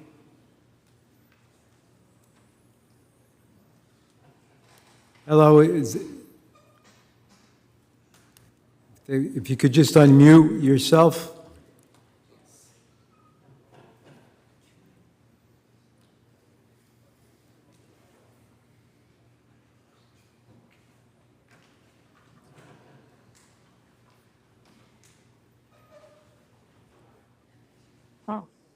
If you could just state your name and address for the record, and you have 5 minutes. Yes, Faith Webb, 23 Strangeway Terrace, Clifton. Okay, Faith. I'm calling tonight on a couple issues. One, I found out this week that we're losing a health department employee, Tom Sadowski, and I just want to praise him for the amount of work that he's done for the special needs community of young people, the activities that, are you able to hear us? Yes, we can hear you. Okay. The amount of activities that have come forth from him to aid our special needs community have been exceptional. I just hope that somebody can fill his shoes, which I think are going to be very hard to do. My big question is, did you really run for council for benefits? Seriously, $4,000 is going to make or break you. I hear all the council people say they spend more than $4,000 in a year, period. This year, it might only be 2 council people covered by insurance. But you have to remember, Rosemary, for 7 of you have the ability to take that insurance every year. That's going to add up for this town. As a council person, as a city resident, I sit and watch and I hear, I work more than 30 hours, blah, blah, blah. You know what? You do activities that are above and beyond what council members are required to do. And that's wonderful. Thank you for that. Many of your colleagues also do those same things, but they don't sit in their chair, flapping their wings, saying, look at what I did. That's not the way we're supposed to be doing things. If the shoe was on the other foot and it was your husband critically ill, and let's call it what it is, Bill has had one heck of probably 5 years. Would you want somebody pulling him out in public like that? You could have explained the situation and everyone would have known who you spoke to. You didn't have to mention the name.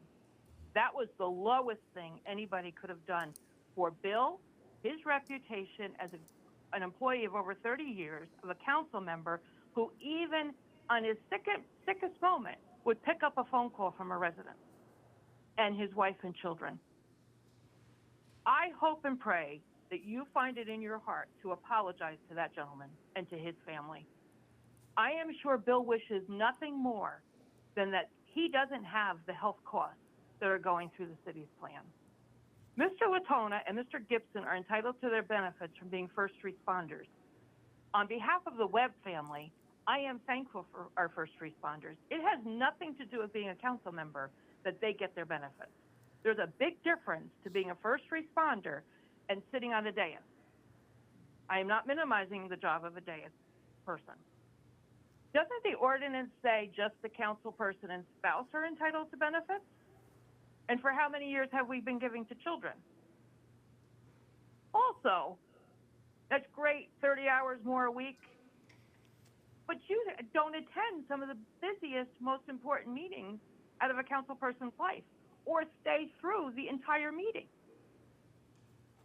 The special program for the city once a month is a great idea.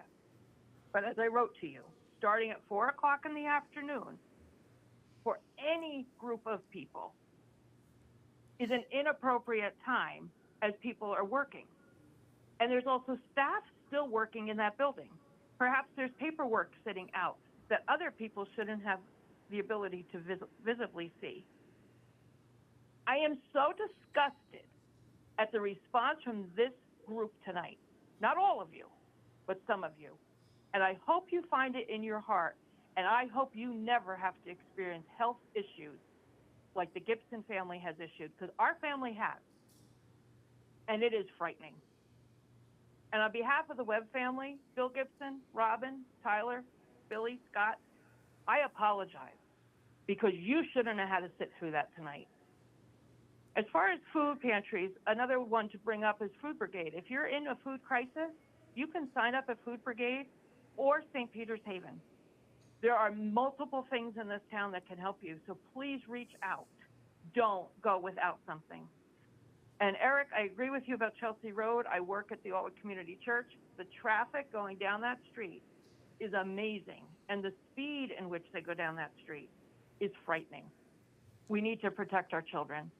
Thank you, Council. Thank you. Mike, I think we have one more person on.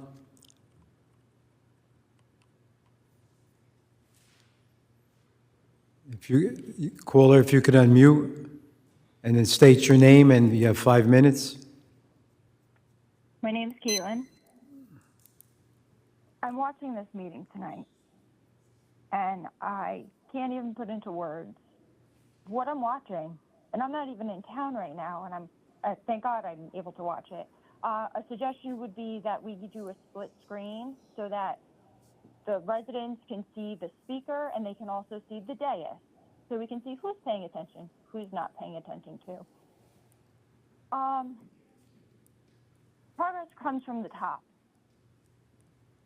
We're always told that. So if you want employees and residents to be okay with you guys taking benefits, I would highly suggest you get to your meetings prior.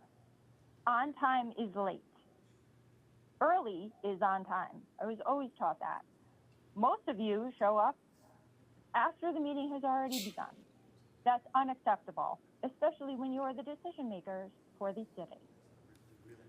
When it comes to benefits, I understand that you don't want to lose yours, but how insulting to the employees who punch in and punch out and are held accountable for their time, who are doing the job every day, are doing it for years and decades, and paying thousands of dollars a year for their plans for a single or a couple or a family. And then to learn that not only were council members getting these for minuscule, because it's based on your salary. So yes, it's based on your $4,000. So what is that, a couple $100 you pay a year?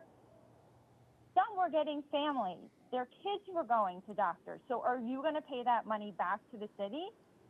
I don't think that's going to happen, but it should. And somebody should really be holding that accountable.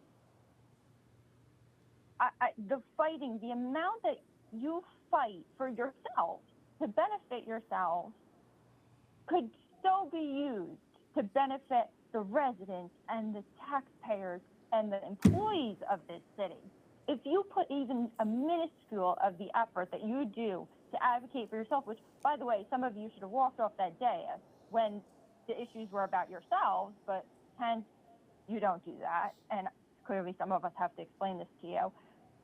If you fought even a percentage, 1% for the taxpayer, we wouldn't be in the hole that we are in. And some of us come to you with advice or, hey, you know what, I checked in on this, or, oh, by the way, your roads list of the repaving this year, you have a couple of roads that have not had work done underground, but you all voted to go and have those roads repaved instead of pumping it back to the city engineer and saying, hey, is everything done? State Valley Water, clifton-nj, everything. No, I know for a fact it's not. What are you doing? You're fighting. It's embarrassing. It's embarrassing to live here. It's embarrassing to watch it, and then to have the gall to sit up there and ask for things. That's not why you shouldn't have been why you ran. You should have ran to make the city a better place, to make it the city that cares, not to pad your pockets and benefit yourself. Especially tonight, it's disgusting. Bill knows, he and I have had our mishaps in the past. We did not get along. I don't always side with him, but that was disgusting. I would never hope that anyone would go after somebody like that, whether it's a friend, a non-friend, a colleague, anything. We are all human beings. There is no need for that. There should be a public apology. There should be a private apology. And somebody needs to have like a group counseling with all of you and learn we learned this in kindergarten, how to be a human being to each other. That was disgusting. I hope I never see that again. Across the board. And the fighting, what are we, kindergartners? Grow up. Put your efforts to the citizens, the taxpayers, and employees that actually punch in and can verify their time, unlike some of you. Have a great evening and do better. Thank you. Mike, I think that's all we have on there? Yes? Yes, that's correct. Okay, thank you. So I have a motion to close the public portion. So moved. Okay, let's see, it's 5 to 10. I guess we could do our 5 minutes if we can do them fairly quickly. We're going to go to the city manager first to answer questions, Mayor? City Manager, did you want to answer a couple of those questions? No, I have nothing, Your Honor. No? Okay. So I think it goes to, I'm sorry? I think it goes to Tony first, right? Yeah, I'm pretty sure Mary was first last time.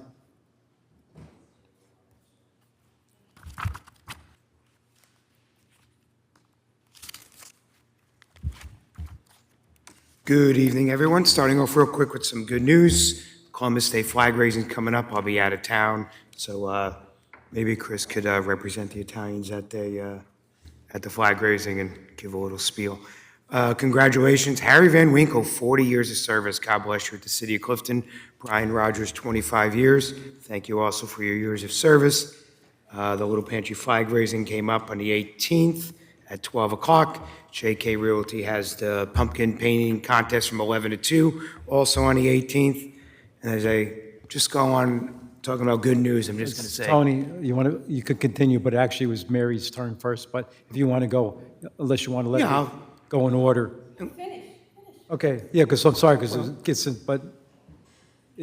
Comedy show continues. All right. Sorry. So as I'm talking about good news, I'm just going to say Bill Gibson, 50-plus years service, dedication, heart and soul to the city, 50-plus years. Okay. Permit parking ordinance. I reached out to all my colleagues on those 3 fixes. I spoke to traffic. Just one last thing we're trying to work out on a 2-year pass with them being color-coded. So I'm hoping to send something to my colleagues in this next week and have a first reading for the next agenda to fix some of the permit parking issues. And we're going to put that problem to rest. And then after that, before the year starts, we're going to vote on the tree sidewalk issue and an ordinance, and we're going to work to solve that problem next. So again, if my colleagues have any suggestions, reach out to me, because I'll be in at City Hall in the next month or so to try to get that one resolved. Grant writers coming, mayor to the administration, great news. I have a feeling we're going to see a lot of progress. Closed caption is coming. You're saying we can do it for free. You get with the city manager, and let's see if we can make that happen. All right, unclaimed money. So speaking to Assemblywoman Rosie Begoli over the last year or so, we had this conversation, and through that, there's going to be a partnership with her and the city of Clifton.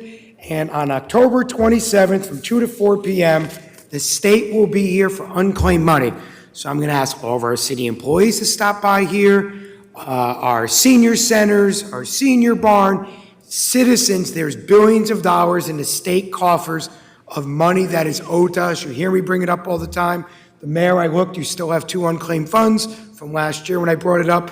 And all of us, our family members, have money there, including many from the city of Clifton, the Board of Ed, the Boys Club, and many other Clifton entities. So let's use that time. I'm also going to see if we can try to have applications here for things like the Clifton Chip Program and PSE&G, and let's try to get that money out. So thank you to Assemblywoman Rosie Begoli working with us on that.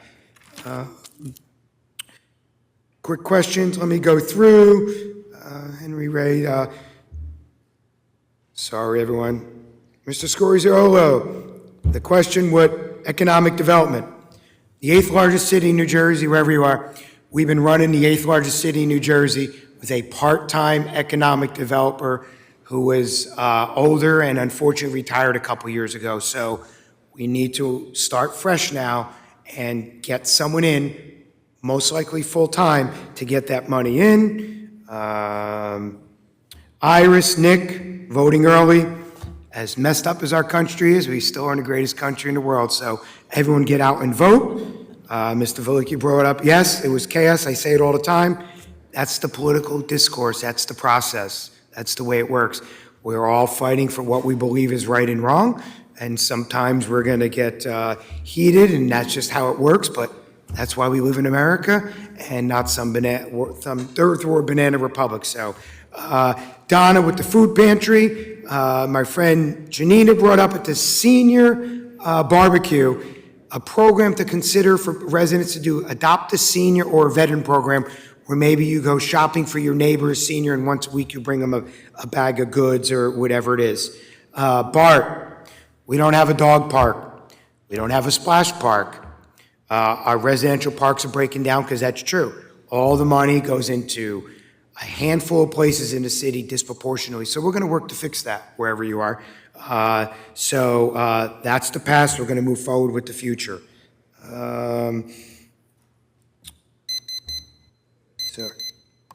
All right, well, I was stopped. I think that's why. So let me just finish. Real quick, John Beagle brought something up at the health department at the senior barbecue, and I'm going to steal from being the motto for the health department. I think it should be the city motto of help one person every day in the city and country.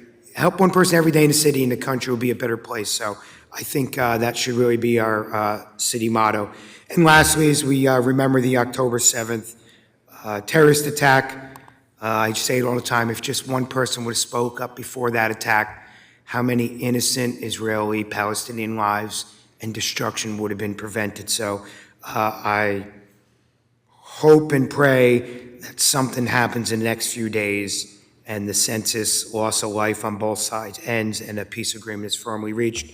And that's all I have there. Thank you. Yeah, sorry about that, Councilman Sajikul. I'm going to try to go fast because there's a lot. Airbnbs, let's finally get something done with this. Electric bikes, they are a hazard. Somebody was just mentioning that to me today. City Mayor, through you to the city manager, the fence on Chelsea, this is a no-brainer. We have to protect our kids. There's no question about it. Bart, I don't have to go down to Delawana. Since 2010, and before I was elected in 2010, I was the one who's been fighting for Lowry Field and Dunny Park. It is the forgotten part of Clifton. As far as speeding, we have many roads that need traffic calming measures. Unfortunately, we'll never have enough officers. We couldn't possibly just to sit on every road. And trust me, one day they're there, the next day they go back to it, so it's crazy. Dog park, our parks, I'm still waiting to get a copy of that so-called park study that ranked our parks in order of which they should be done, because Lowry Field should have been on top of that list. As I look at Henry, what was it, a fire station at one time? And it's sinking in and everything else. It's just crazy. Now, tonight's meeting was disgusting, almost as bad as the fight, to be honest with you. Bill, Robin, to see from this end, see you sit there crying because somebody is attacking your husband, who has fought harder than any person I know to be here and to serve the citizens of Clifton. Henry, I hope there is an apology, but I doubt an apology will come, and I doubt the apology would be even meaningful. As my father used to say, think before you say it. And now I'd like to do something. This is on the agenda, a late item, but as you know, we talk about, Tony, you talk about vendettas. I don't think there's anybody on this council who was attacked more last term and this time. Censored, ethics charges filed. Well, guess what? I got a copy in the mail from the state of New Jersey, the local government ethics law.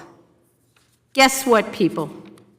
What did we spend or authorized? A retired judge, $17,500, who, by the way, hasn't even billed us yet, for an investigation because I supposedly broke the law. Not only that, then we had an attorney write the ethics charges, Dominic Carmagola. How much was that spent? I'm still waiting for those bills. And let's talk about the ringleaders. I'm entitled to all the correspondence of who said what and who pushed it. But it's online, and I will put it on my page, my personal page and my council page. And they call it by initials, LGEB. The board voted to dismiss the NJSA 40A:9-22.5 C, F, and G, allegations for a lack of a reasonable factual basis. The board determined that the LGEL does not prohibit council members from expressing personal opinions that they feel benefit the public interest, regardless if those opinions are disputable. Airing policy disagreements out in public is a power held by council members. As such, this is the key line, there was no reasonable factual basis to authorize an investigation into the allegation. Additionally, the board dismissed that OPMA, violation of the Open Public Meetings Act allegations, for lack of jurisdiction. An allegation of a violation of OPMA and in and of itself does not trigger a complaint to the local government ethics board. As this, if you remember, the previous council tried to humiliate me and read into the record censorship on false allegations. How about malicious prosecution?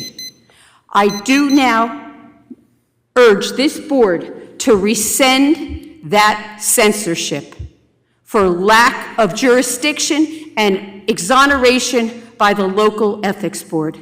How dare you? And you talk about wasting public time, money? Shameful. Is that a motion, Mary? Yes, it is. I'll second. Thank you, Chris.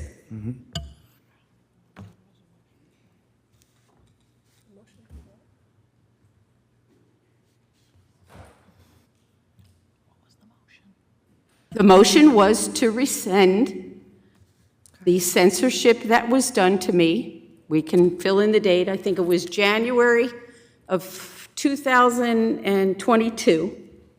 And I know, could you imagine? 22. Because the board had no authority to censor me, had no right to do an investigation, as determined by the state of New Jersey. Mayor, I would request, since I was not on the council and I'm not familiar with the resolutions and would like to familiarize myself before I took a vote, I would request that the mover table this until we can be provided with the documents we're asking to rescind. That's a reasonable request. Yeah, I mean, let's get the documents, but, you know, my take on this is, as a body, as a city, if you're wrong, you admit you're wrong, and you move on and you apologize. And I think I was sitting out there with my wife the night that this happened, and, you know, Mary looked bad at the time, and I think she's owed an apology. Yep. And to my colleague, this isn't about an apology. This is more than owed an apology. This has been career politicians' leadership of malicious attacks and prosecutions. This is nothing new. And for the public at home to know, this isn't going to be the first or the last time. We talk about lawfare, we talk about intimidation. When I tell people follow the money, many of us on this dais are attacked because we're following the money. And people don't like that, so they attack you. And you're going to start hearing the same few names, this retired judge, this Carmangola attorney who's representing us in 6 different ways to Sunday. I don't even know. He might have gotten $1 million Councilman Latonia. bills from us. So Councilman, we're going to vote, but there's going to be accountability. Councilman Sedgwick's time is up. I believe he was answering. You allowed Councilman Kaloje to talk, you allowed Councilman D'Amato to talk, but once again, you want to shut up No, he didn't. Councilman Ask Latona. for information. And yes, that is fine, since I was the maker of the motion, that they can have the agenda, and won't it be interesting who doesn't vote for it to rescind it, or who abstains? That will be a vote to watch, people. And for next meeting, all those documents and information should be a part of that. So we, you know, the emails and the censor and all that needs to be a part of it. And the bills. Okay, Councilman Kaloy. Thank you, Mayor.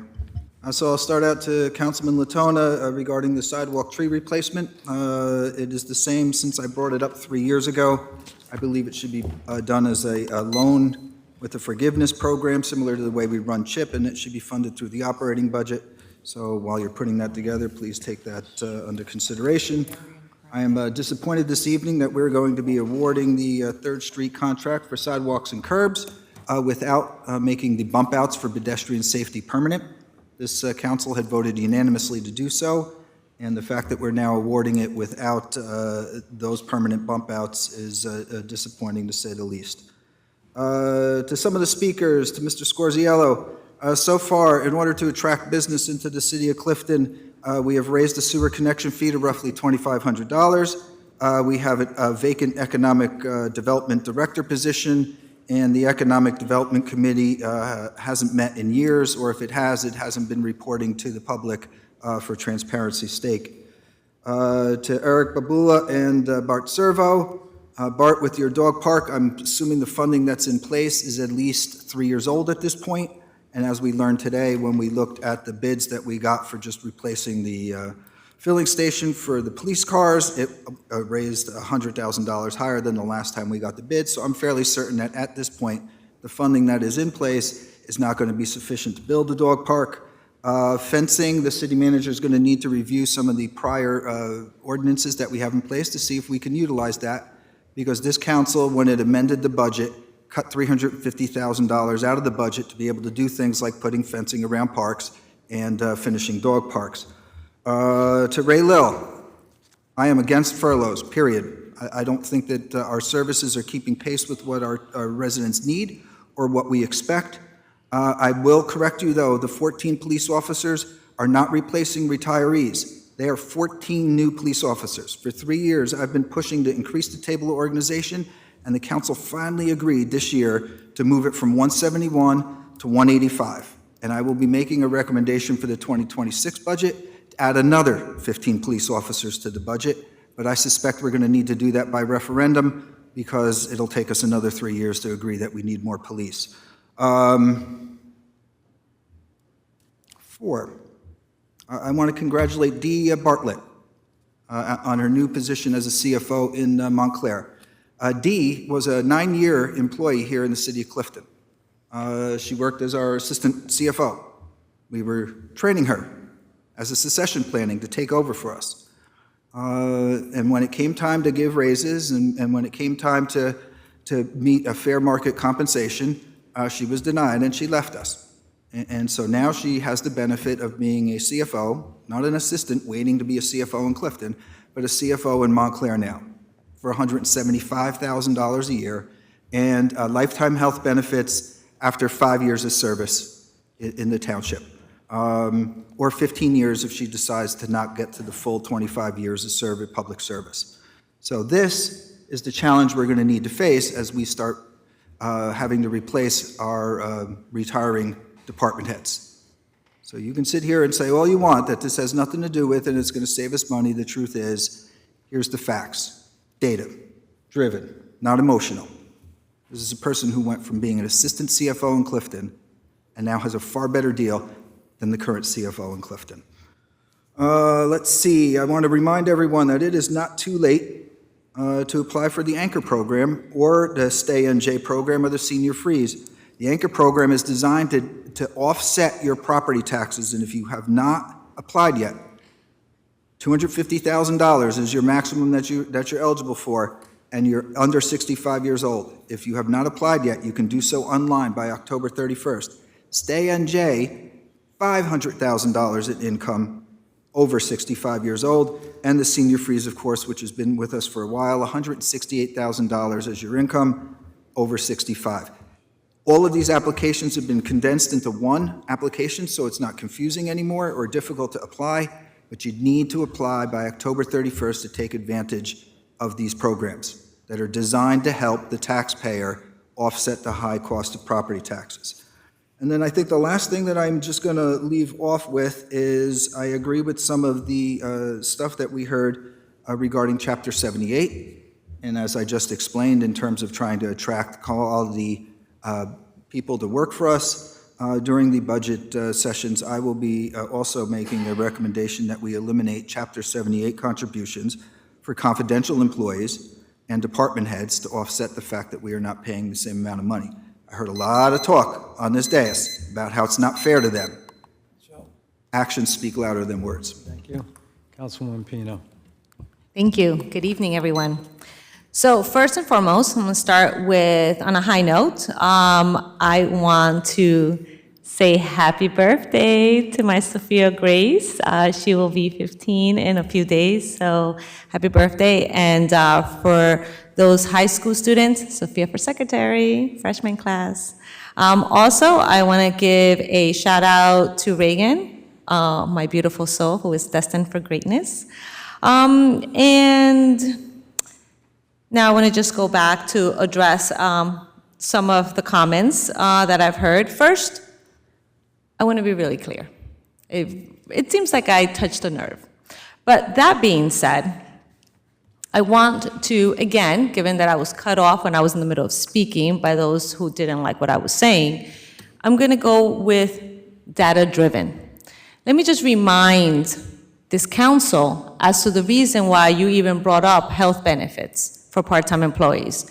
Your whole objective to bring it up was to save the taxpayers' money.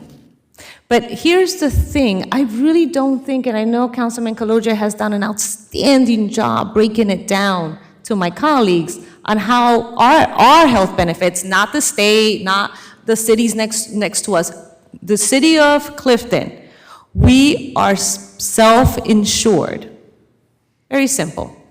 So the fact of the matter is that, and administration already confirmed it, there is little to no cost savings. And I keep saying, if you are making these changes and are not even willing to grandfather in so that the next council can then decide, then to me, that's pure political retaliation because of the way the 3 individuals in the past has already voted against the 4 who, again, not to get too much into it because I know this is legal things going on, but we are now facing a crisis in the city of Clifton. Not because of health benefits that are now being taken away, because certain individuals are not following the rules and are exposing us, where our attorneys are telling us, gear up for some serious lawsuits, where we have a deductible of $2 million.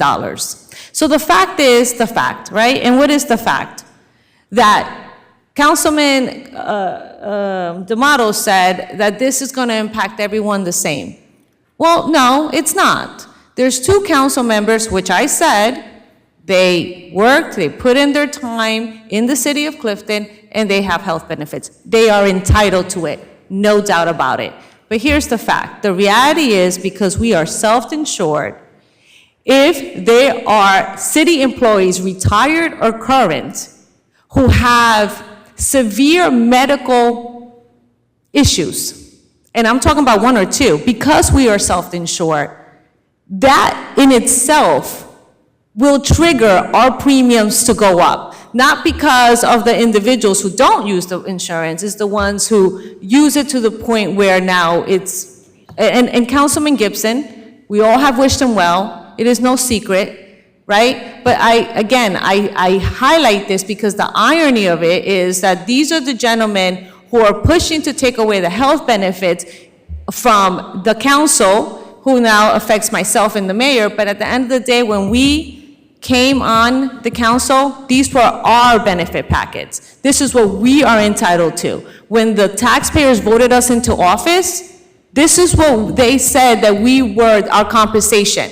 So, Ray Lil, I know you are an excellent volunteer. I don't know much about you, but what I've heard has always been positive. And no, you do not get insurance as a volunteer. You're absolutely right. I also volunteer. I'm on very many boards, and I volunteer. And I don't expect to get insurance, but this is not a volunteer job for me. This is a job. I show up to this job. Many of you may agree or disagree, but the fact of the matter is that my family can attest to the fact that I show up for my role.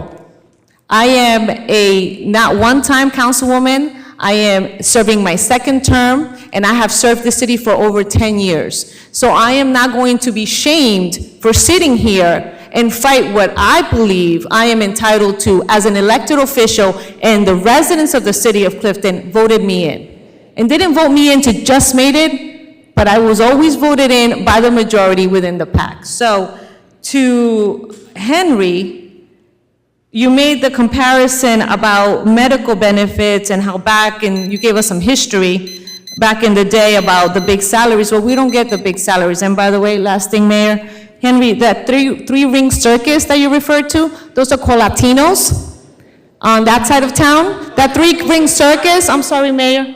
Henry, sorry. Those are called Latinos, but then again, I don't expect anything from that comment from you because look at the company you keep. So, on that, Mayor, I wish everybody a beautiful night and all the best. Thank you. Thank you, Councilman D'Amato. Thank you, Mayor. First and foremost, today is October 7th, the 2-year anniversary of the terrible attack that launched the daily horrors we're now privy to. And I just want to say that in addition to offering my heart and my sympathy and my love to our Jewish community, I also want to urge people in a general sense to stay away from whataboutism. And what do I mean by that? I mean, If you have an impulse, you see somebody suffering and they're expressing their suffering or their sorrow or their mourning, there's an impulse some people get to say, well, what about this? You know, I don't wish an ounce of suffering on the Gazans, but to take this moment of mourning away from the people who were really hurt by this 2 years ago, and to say, well, what about this? What about this? You know, if I were to say, express my sympathy for those who were sick with colon cancer, it would be completely out of order to say, well, what about all the people who have breast cancer? It's just not, it's not good form. Just be good to each other, honor each other's suffering, and to those of you who are still feeling the impact of that terrible day, directly or indirectly, my heart is with you, and you're not alone in your pain. This upcoming Sunday at 7 o'clock, Joe Ciano and I are hosting a vigil for victims of all forms of violence anywhere. Please come. We're going to have candles. Little pantries will be there. Bring some food for them. In life, we want to honor our dead, but also make sure that those who are still here are cared for too. Bring a photo or an article or something relating to, it doesn't have to be someone you knew personally, it could be, but anything that has meaning to you about somebody who's been a victim of violence. There's also going to be a clothing drive co-hosted by JK Realty and the Clifton Unhoused Initiative on Saturday, October 11th from 11 a.m. to 3 o'clock. We need to take care of our homeless residents in Clifton. They're looking for men and women's underwear, sweatpants, sweatshirts, blankets, socks, any general new clothing for these folks who need it, especially going into the winter months. That's an extremely important cause, and I would urge you all to help out with that. Just a couple quick updates. The Third River cleanup has begun. I'm very excited. Everyone who has been following these meetings know I've been bringing it up for years. It's not a cure-all. It's not going to fix the problem, but it should certainly improve some of the more, some of the worst storms and give a little bit of relief to the people in the area. And I thank our DPW director. I thank Gary and the people who are out there in the weeds actually getting the work done. And if anyone has, just please reach out to me as this progresses. I will be talking myself with the Army Corps of Engineers. My contact in Cory Booker's office put me in direct contact, so I'm still working on that angle. I intend to, by the end of this week, possibly early next week, but definitely before next meeting, submit to administration phase 1 of my 3-year plan. That would be something for us as a council, if everybody likes it and is on board, to focus on. We try to do too much, and in turn, what happens is we do too much poorly. So I think if we narrow our focus, keep things at a subsistence level, but really put our energy and focus into some projects, my focus for phase 1 of the plan is going to be infrastructure. I want to pave over 30 miles of street. I want our sidewalk reimbursement program so that residents aren't on the hook for these sidewalk repairs. I want water and flooding relief. We can get it done with about a 70-30 split between capital investments and outside grants, but we have to move and we have to agree on the strategy. And then we also want to set up for phase 2, where I will be proposing that we have a year of ultra care for our first responders, update our TOs, get them a bunch of equipment that they've been asking for, and look into breaking ground on a homeless shelter. I'll get more into phase 3 at another time. I have a limited amount of time, but I just want to say, in regard to all of the drama going on in the city, I had something happen at the last planning board meeting that was impactful. And look, I have, since the minute I started on council, people inside this building and in various positions have been trying to work me into voting certain ways on certain things. And Councilman Latona said to me, I hope he doesn't mind me saying this, Chris, give it time. You're just going to see. He never tried to work me. To this day, Tony has never said, Chris, you need to vote this way. But other people have. And I've had enough of people thinking I'm the nice guy. You can tell me how I have to vote. I don't have to vote anyway. And if you try to bribe me, intimidate me, or threaten me, I have one phrase for you. I'm going to use a delicate word. Go shit in your hat. Thank you. Okay. Thank you.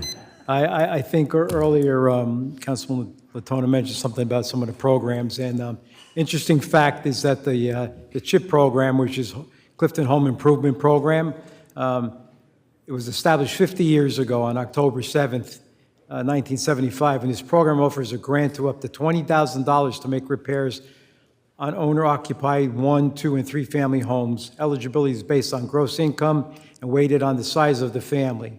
Some common types of repairs made through the program are roof replacements, siding, windows, doors, masonry work, electrical and plumbing repairs, boiler and furnace replacements, chimney repairs, and liners, and so on. A lot of people don't know that this program is available.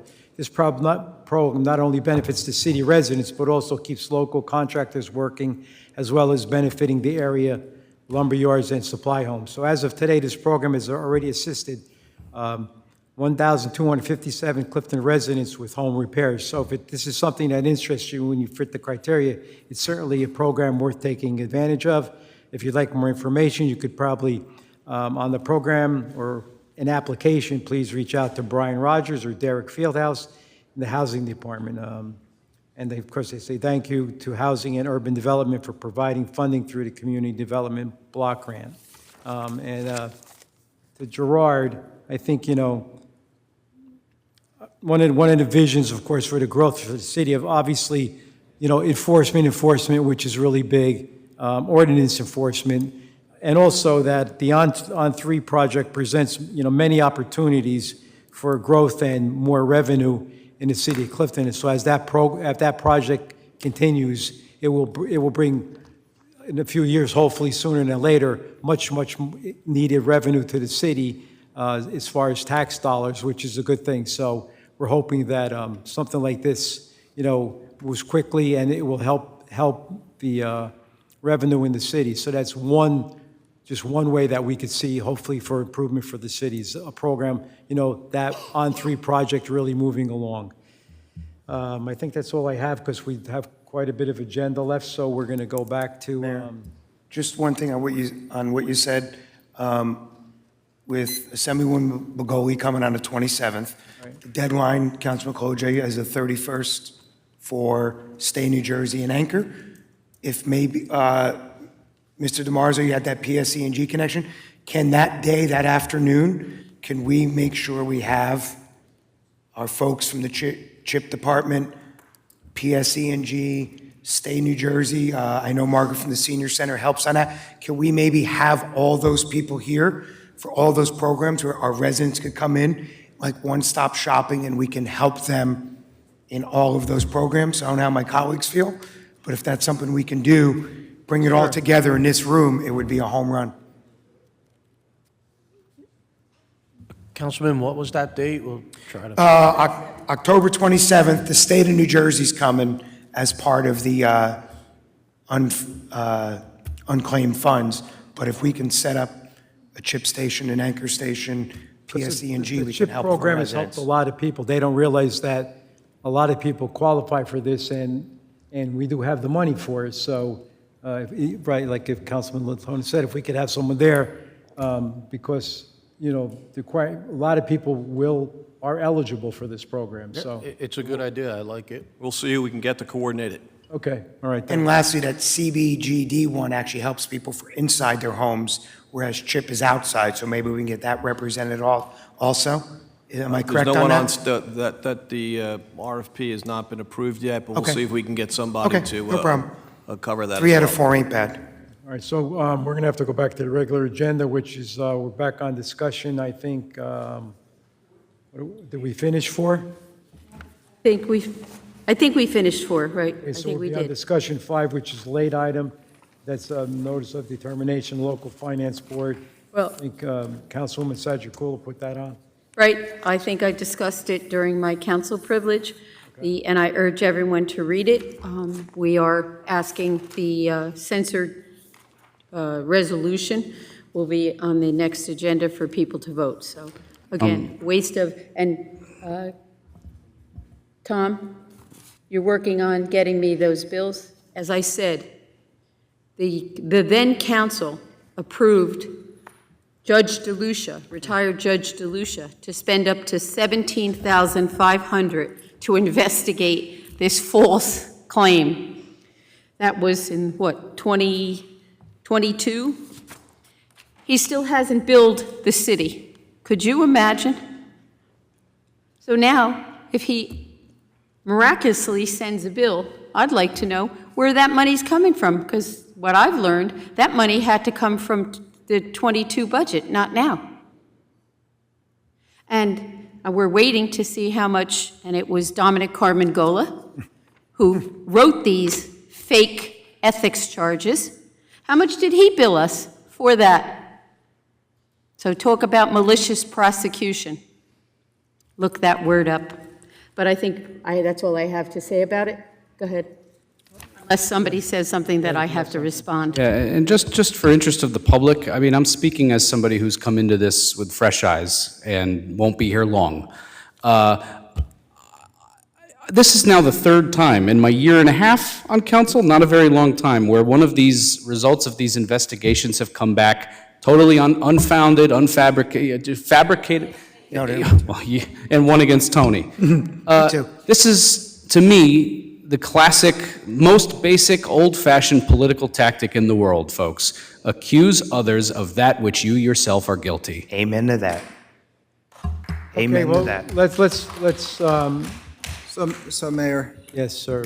if I may, so we're going to get the resolutions that we can read to see what the censure resolutions, so that we can see whether or not we're rescinding them. And can we get a copy of that DeLucia report as well, since it's being, you know, it's what drove the resolutions, I'm assuming. So if we can get all that information. Hold on. Actually, I'd like to see it. Could you imagine? I never saw it.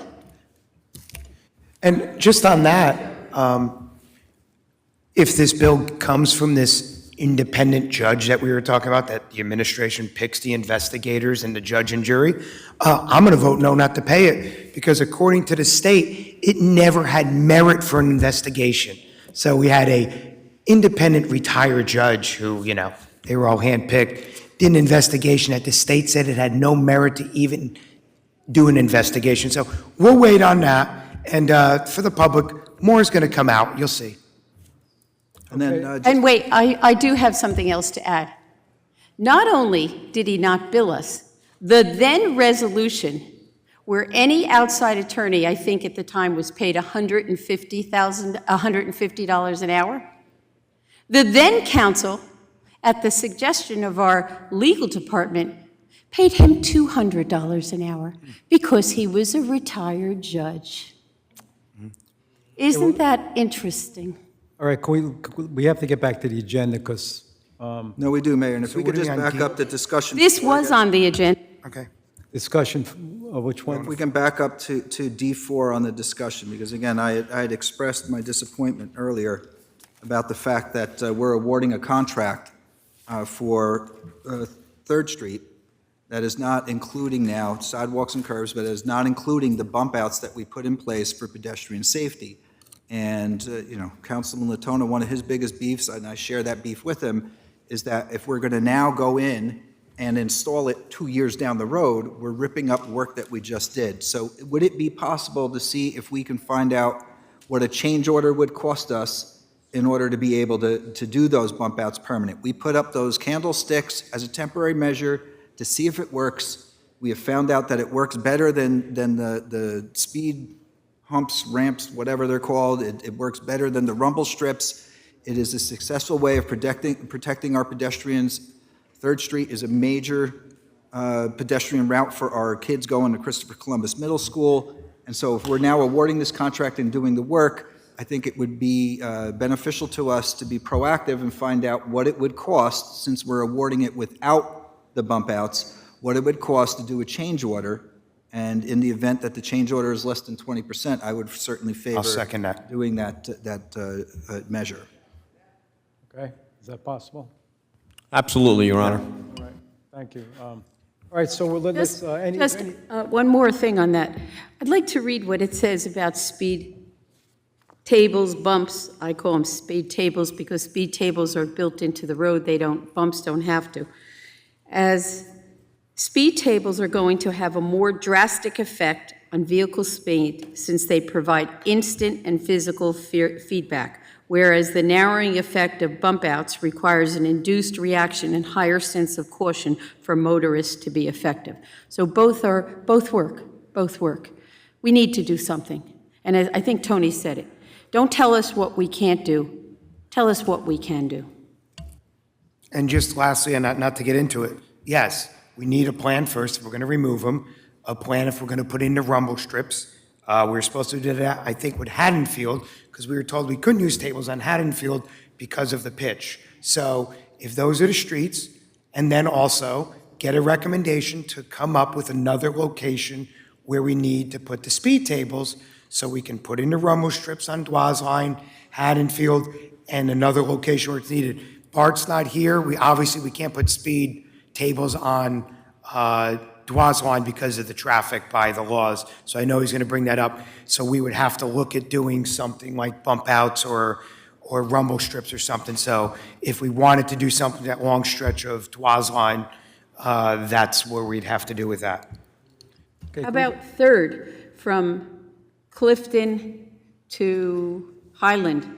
I don't know how many cars transverse that road. What, according to they say, is the state. I still would like to know how Montclair is able to do speed tables on Upper Mountain Avenue that gets a hell of a lot more cars than Dwaz Line will ever get in their life. Not only that, and they have it on, I think it's North Mountain Avenue too. So can we reach out, Gary, can you reach out to Montclair and ask them, how are they able to do this and we can't? Well, Gary, I can save you the trouble because I have spoken to the people at Montclair. So Upper Mountain, where they have those speed bumps, are in where Upper Mountain splits their park. And so they've reduced the speed limit to 25 miles an hour, and they're treating it as a road that's cutting through a park. And so that's why they were able to put speed bumps in there, because they're treating it as park area. As for the other streets, like North Mountain, that meets the state law that says it needs to be under 30 miles an hour, and it needs to have less than 3,000 vehicles traveling on it. So that's how Montclair is able to achieve that. Okay, go ahead, sir. Let's move on to council mail so that we could, you want any council mail? Well, we can start with one. We don't have our CFO here anymore, but on some of these, I asked for a report on petty cash by department and employee, and the report on overtime by department and employee. So I sent it last week, Mr. Egan, Mr. DeMarzo, still don't got it from the finance department, CC'd the CFO. We're not recreating the wheel. We've gotten a report for police and fire before, right off of Prime Point, clicking 2 buttons. So if we can get it for all departments, for that. So my question is, and he's not here, but I worked for the city my whole career. And when you went to a seminar class, it would come up on the bills pay.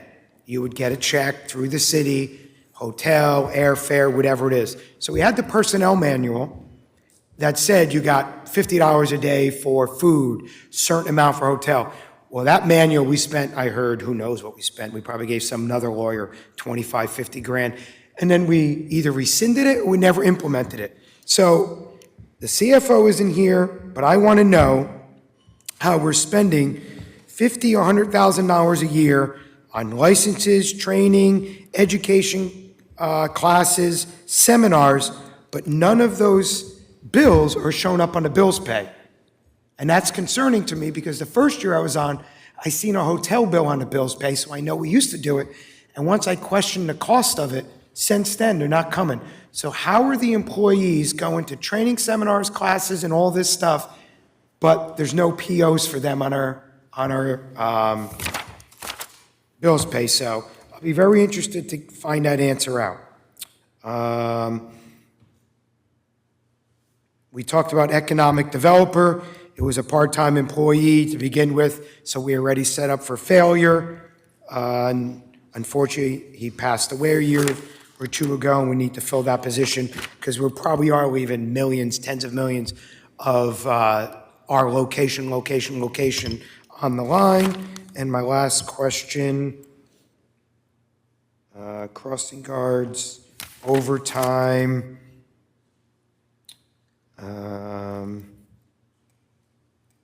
Fire overtime, I see is sort of in line. Police overtime is in line.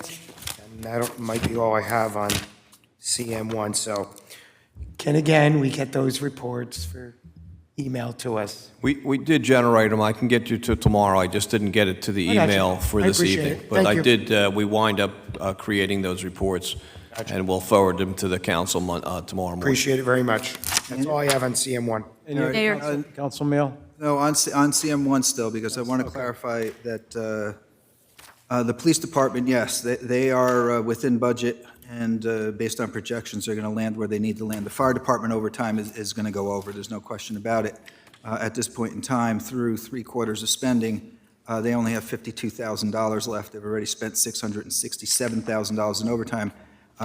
We only budgeted $720,000 for it. So there's no doubt that the fire department is not in line with what was budgeted for. And I don't want the public to somehow think that, that is the case. Well, being that I worked there my whole career, usually from after Labor Day, unless there's a special circumstance until the week of Thanksgiving and the weeks of Christmas, it's usually very, very low. So maybe we are going to go over, but it's not. Just to remind everyone, when we didn't have a fire chief last year and we were playing chief du jour every month or two, the fire overtime last year was, I think, 1.3 million. So I want to remind everyone, it'd be very interesting how we end up this year when we actually have a fire chief and one person there and not the chicanery that was happening last year. And Tony, don't forget, this council found out and changed the policy that we're now calling in position for overtime. And that's why the overtime was so high. And actually, I was accused of, Chris, that was another one of those fake charges. I was harassing because I was asking, not knowing that that's exactly what was going on, because I was asking the former fire chief for overtime by rank. I also have some things. Police extra duty. It seems like we're very low. Are we being paid? A couple of years ago, there was a significant amount of money that was still owed to the city at the end of the year because we budgeted extra duty administrative fees, $275,000. Activity is only $124. Vehicle fees is $330, and it's only $147. So do we know if that people who have, vendors, at the time, I know it was PSE&G owed us a significant amount of money. Can we please have a report of that to make sure that whoever has, that they're not behind in paying us for the vehicles? The other thing is... Councilwoman, I don't mean to interrupt you. You're talking about revenue now? Those numbers that you were describing? Yes. Thank you. Seems like the healthcare waiver buyout is also much lower than what we anticipated was 450,000, it's 302. Police department, special events overtime. We budgeted $200,000. Year to date, it's only 32. It's a big difference. We talked about, thanks Tony, with the fire department. I also would like to have a list of all cell phones by telephone numbers and who they are assigned to, because I think it's time we look at those too. A couple of years ago, we did that, and we found out that an elected official had a cell phone, which was never a cell phone that nobody else had one. So again, I'd like to see that. Yeah, Mayor, I just want to continue the conversation because the councilwoman brings up a very important point. When we were going through the budget process, a lot of what we were saying to the public is that, we are understating revenues and we're overstating expenditures, and this is how we're padding the budget. And so the examples that you just gave in terms of the police outside duty, paints a pretty grim picture for us going into 2026, because we pinned the maximum amount that we can anticipate based on what we collected the year before, and we are way off after 3/4 of financial data, which likely means that that is going to reduce the amount of fund balance that's going to be available to help offset tax increases. So, what you're pointing out is certainly not happy news for sure, and I don't know if that's a function of road projects haven't started yet, and when they do, these numbers will rebound and will sort of be okay by the end of the year. But we need to recognize that, the numbers that we have in the budget, $275,000 for the administrative fees, $330,000 for vehicle fees that we anticipated as revenue, was maxed out from what we brought in the year before.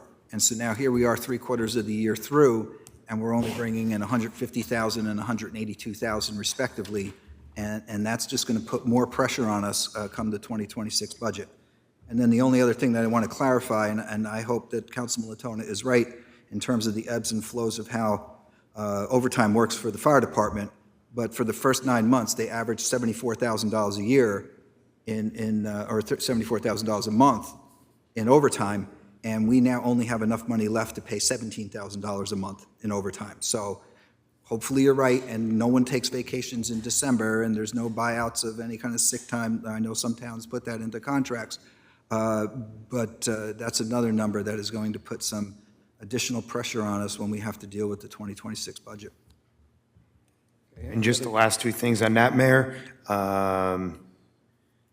We talked about Passaic Valley Water. As far as I know, in my whole career I've been here, we're still getting the same amount from them to do the fire hydrant checks. So adjusted for inflation, we're literally getting half of what we were getting 15 years ago. So we brought it up with Passaic Valley Water. That number needs to at least be adjusted for inflation, whatever that day was, because again, our rates are going up 5% and 10%. And as our costs on fuel, maintenance, our fire department to run, that number's been the same. So that number needs to get looked at to get adjusted for next year. And I'm going to remind administration for the last time, we did change specifically the fire department overtime policy last year. It is under our jurisdiction to the administration, contrary to what we were told many times under this wonderful state statute that governs the form of government. So we gave directive. We're $10 million short to do a city overtime policy. My patience is running out. The opportunity's been given to work it out, develop it, whatever words you want to use, but by the next council meeting, that policy and directive that this governing body gave to the administration needs to be in effect. There is a checks and balance. I went through some of my old notes. That if the unions want to file a grievance, that's their duty. I found 3 grievances of the past that have been filed, and they can do that. But this governing body gave that you as the administration directive to make that happen. And we have a very big budget hole, and that will fix some of those numbers. So please make that happen in a timely manner. Thank you. Okay, if we could get through these council mail, because we... I'm sorry, Mayor, because Councilman Sajikula now piqued my interest in taking a look at our understated revenues. I see that our investment income, which we maxed out at $3.3 million, is also on pace to underperform this year as well, which will again put additional pressure on us in the 2026 budget. And yes, that number is going to have to go down because interest on income goes off of the interest rate. So as the interest rates go down with the banks, next year we're probably going to lose $1 million in that number is my guess. Yeah, no, I agree with you. On. So, right, and responsible budgeting is we knew interest rates were going down. This was not the year to max out $3.3 million in revenue that we knew we weren't going to reach because of where interest was going. And the other cause that's pushing the interest income down is we've been draining the trust funds that actually earn the interest. And so I bring this up as a point because we will wind up discussing this for the 2026 budget, no doubt about it. And we need to recognize that it is fiscally reckless to start anticipating the maximum amount when you know that the horizon says next year, just as you pointed out, Councilman, the interest rates are going to be lower next year. So, just because we brought in $2 million this year doesn't mean we should be budgeting $2 million in the budget next year. So a point well taken, sir. Okay, if we can move through these council mail, because time's moving and we haven't even gotten to confidential. Council Mail number 2. I think, Tony, I believe you asked for this, and I did second your. What I want to see is, and it's piggybacking on what you said about going to these conferences, I don't think it's taken out of petty cash. Is it employee reimbursement? Is that the account? If you go to a conference in New Jersey, out of New Jersey, There's Where no does- specific, there's no specific fund called petty cash, so each voucher that is submitted, it's then taken out of their salary and okay, the but operating expenses. if you go to a conference, where is that report? Where can I see that report? With receipts? Because I'm hearing some horror stories that not only are we paying for the conferences, but we're paying for them to wine and dine and drink on the taxpayer dollars. So what If there's- report can I see that? If there's reimbursements, I sign off on them, so that each one has to come to my Well, I'm not office. saying you did, it might have been previous to your tenure. So where would be this report that I would find? I don't know if there's a specific report. We can start to look back at the previous vouchers that were signed. It used to come up on bills pay, because I was on. When you went to a conference or you stayed at a hotel, it showed up as bills pay. Even when I was an employee and we went to a class or a seminar, it showed up as bill pay. And my first year, it was on our bills pay, because I remember hotel bills being there, and all of a sudden, they all disappeared. So, Because what I think they're doing now is to circumvent that, is that the employee is paying for it, and then they reimburse the employee. Yeah, that's the process at this point. So on the bill list, it would be an employee's name getting reimbursed on a voucher that's been submitted, but under my tenure, there has been no those type of vouchers. I'm sorry, what did you say it's get reimbursed under? Was it Mary or you? What did you call it? It's reimbursed under what? Reimburse on a reimbursement account. The vouchers, the vouchers submitted to my office, and I sign off on it. And then, but how do they get the money? They get charged to the operating budget. No, but how does the employee get the money if they went to the seminar? A check must be submitted, a check must be With receipt. issued to the employee. So, when I worked in private business, you had to do a monthly expense report, and you had to put down the dates of the conference, you had to have the invoice of the conference, you had to have an itemized bill for the hotel. It could not unless you were entertaining a client, and if it was a client, you had to put the client's name, who attended, but how do employees have to fill out expense reports when they go on a conference? Again, the vouchers that I sign are the reimbursements for the expenses they put out for city endeavors. Okay. And that money is then either cut a check or it's direct deposited through the payroll system. So a voucher, is it an expense report where they have to itemize everything? The voucher is a relatively simple form, but attached to the vouchers are all the receipts. Okay, so then, however it comes out, then for 24 and 25, can we get a copy of employee reimbursements? Is that what you're saying it's called?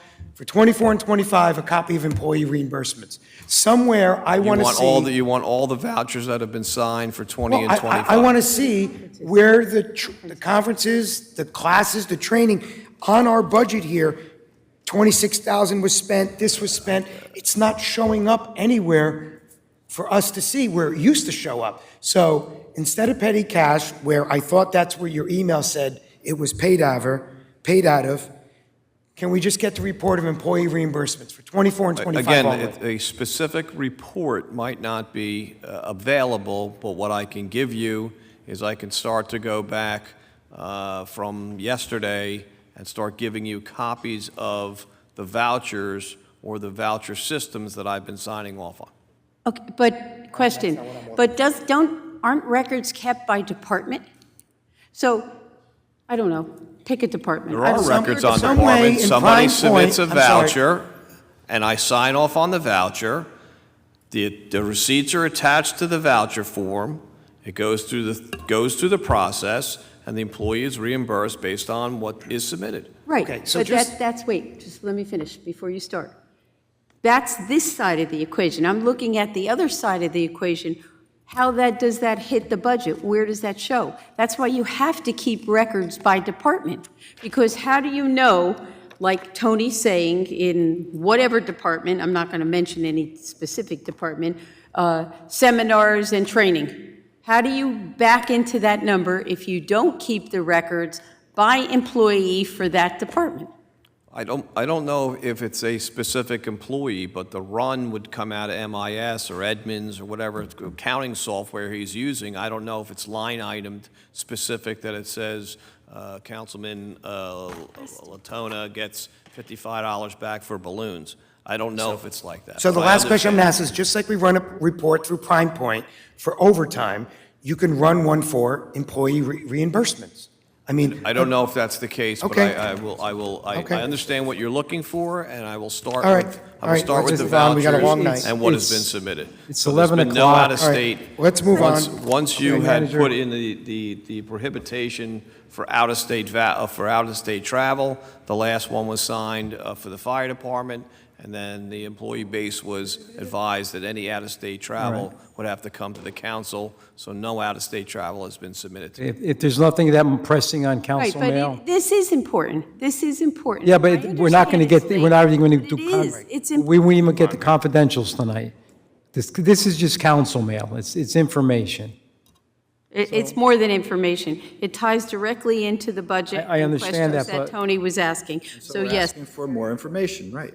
Right. So just as we move on to Council Mail 3, the report we got from the CFO, the $5 million that the library taxes. I'm not going to get into everything tonight. And no, I do not want him, I'm going to be very clear, leaving the bills for the library off of our bills pay. So I'm going to be very clear, well, I just won't put them there so you don't ask questions no more. So I want the bills to go there, continue to go there for the library. I'm not going to get into some of my other notes for tonight because it's late, but that's it for me on 3. I'm sorry, that refreshed my memory. Just one real quick thing on the budget summary. Didn't we set up, or I know I voted against it, a dedicated by rider for the building department? Yeah, that was the directive, I believe, Right. that we're waiting So- for state approval. So I still see their revenues and expenses in the current fund. Wasn't that the whole reason? I don't know how to answer that. The CFO is not on site, and I'm Okay, not well, too maybe you detailed can into ask him that. each nuance of the line item. All right.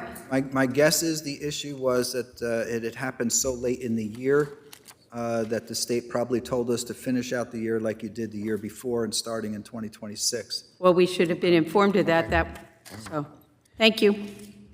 I don't think, 5, thank you, Marge. is there anything pressing here? Just the Veterans Day Parade is Sunday, November 9th. Right. Please come out and support our veterans. And Okay. Do you want to, Kathleen, do you want to get through the resolutions and then go into confidentials? Because this way we don't have to come back, so Yes. if we could do the resolutions first and then we'll go into confidentials, this way we can finish. I think some we've already voted on. Yes. Ton of them we did. There's only a few that we Kath, need. I'm sorry, I can't hear you. There's only a few that we need to Right. approve. The first 3, Resolution 477, 478, and 479. Their finance.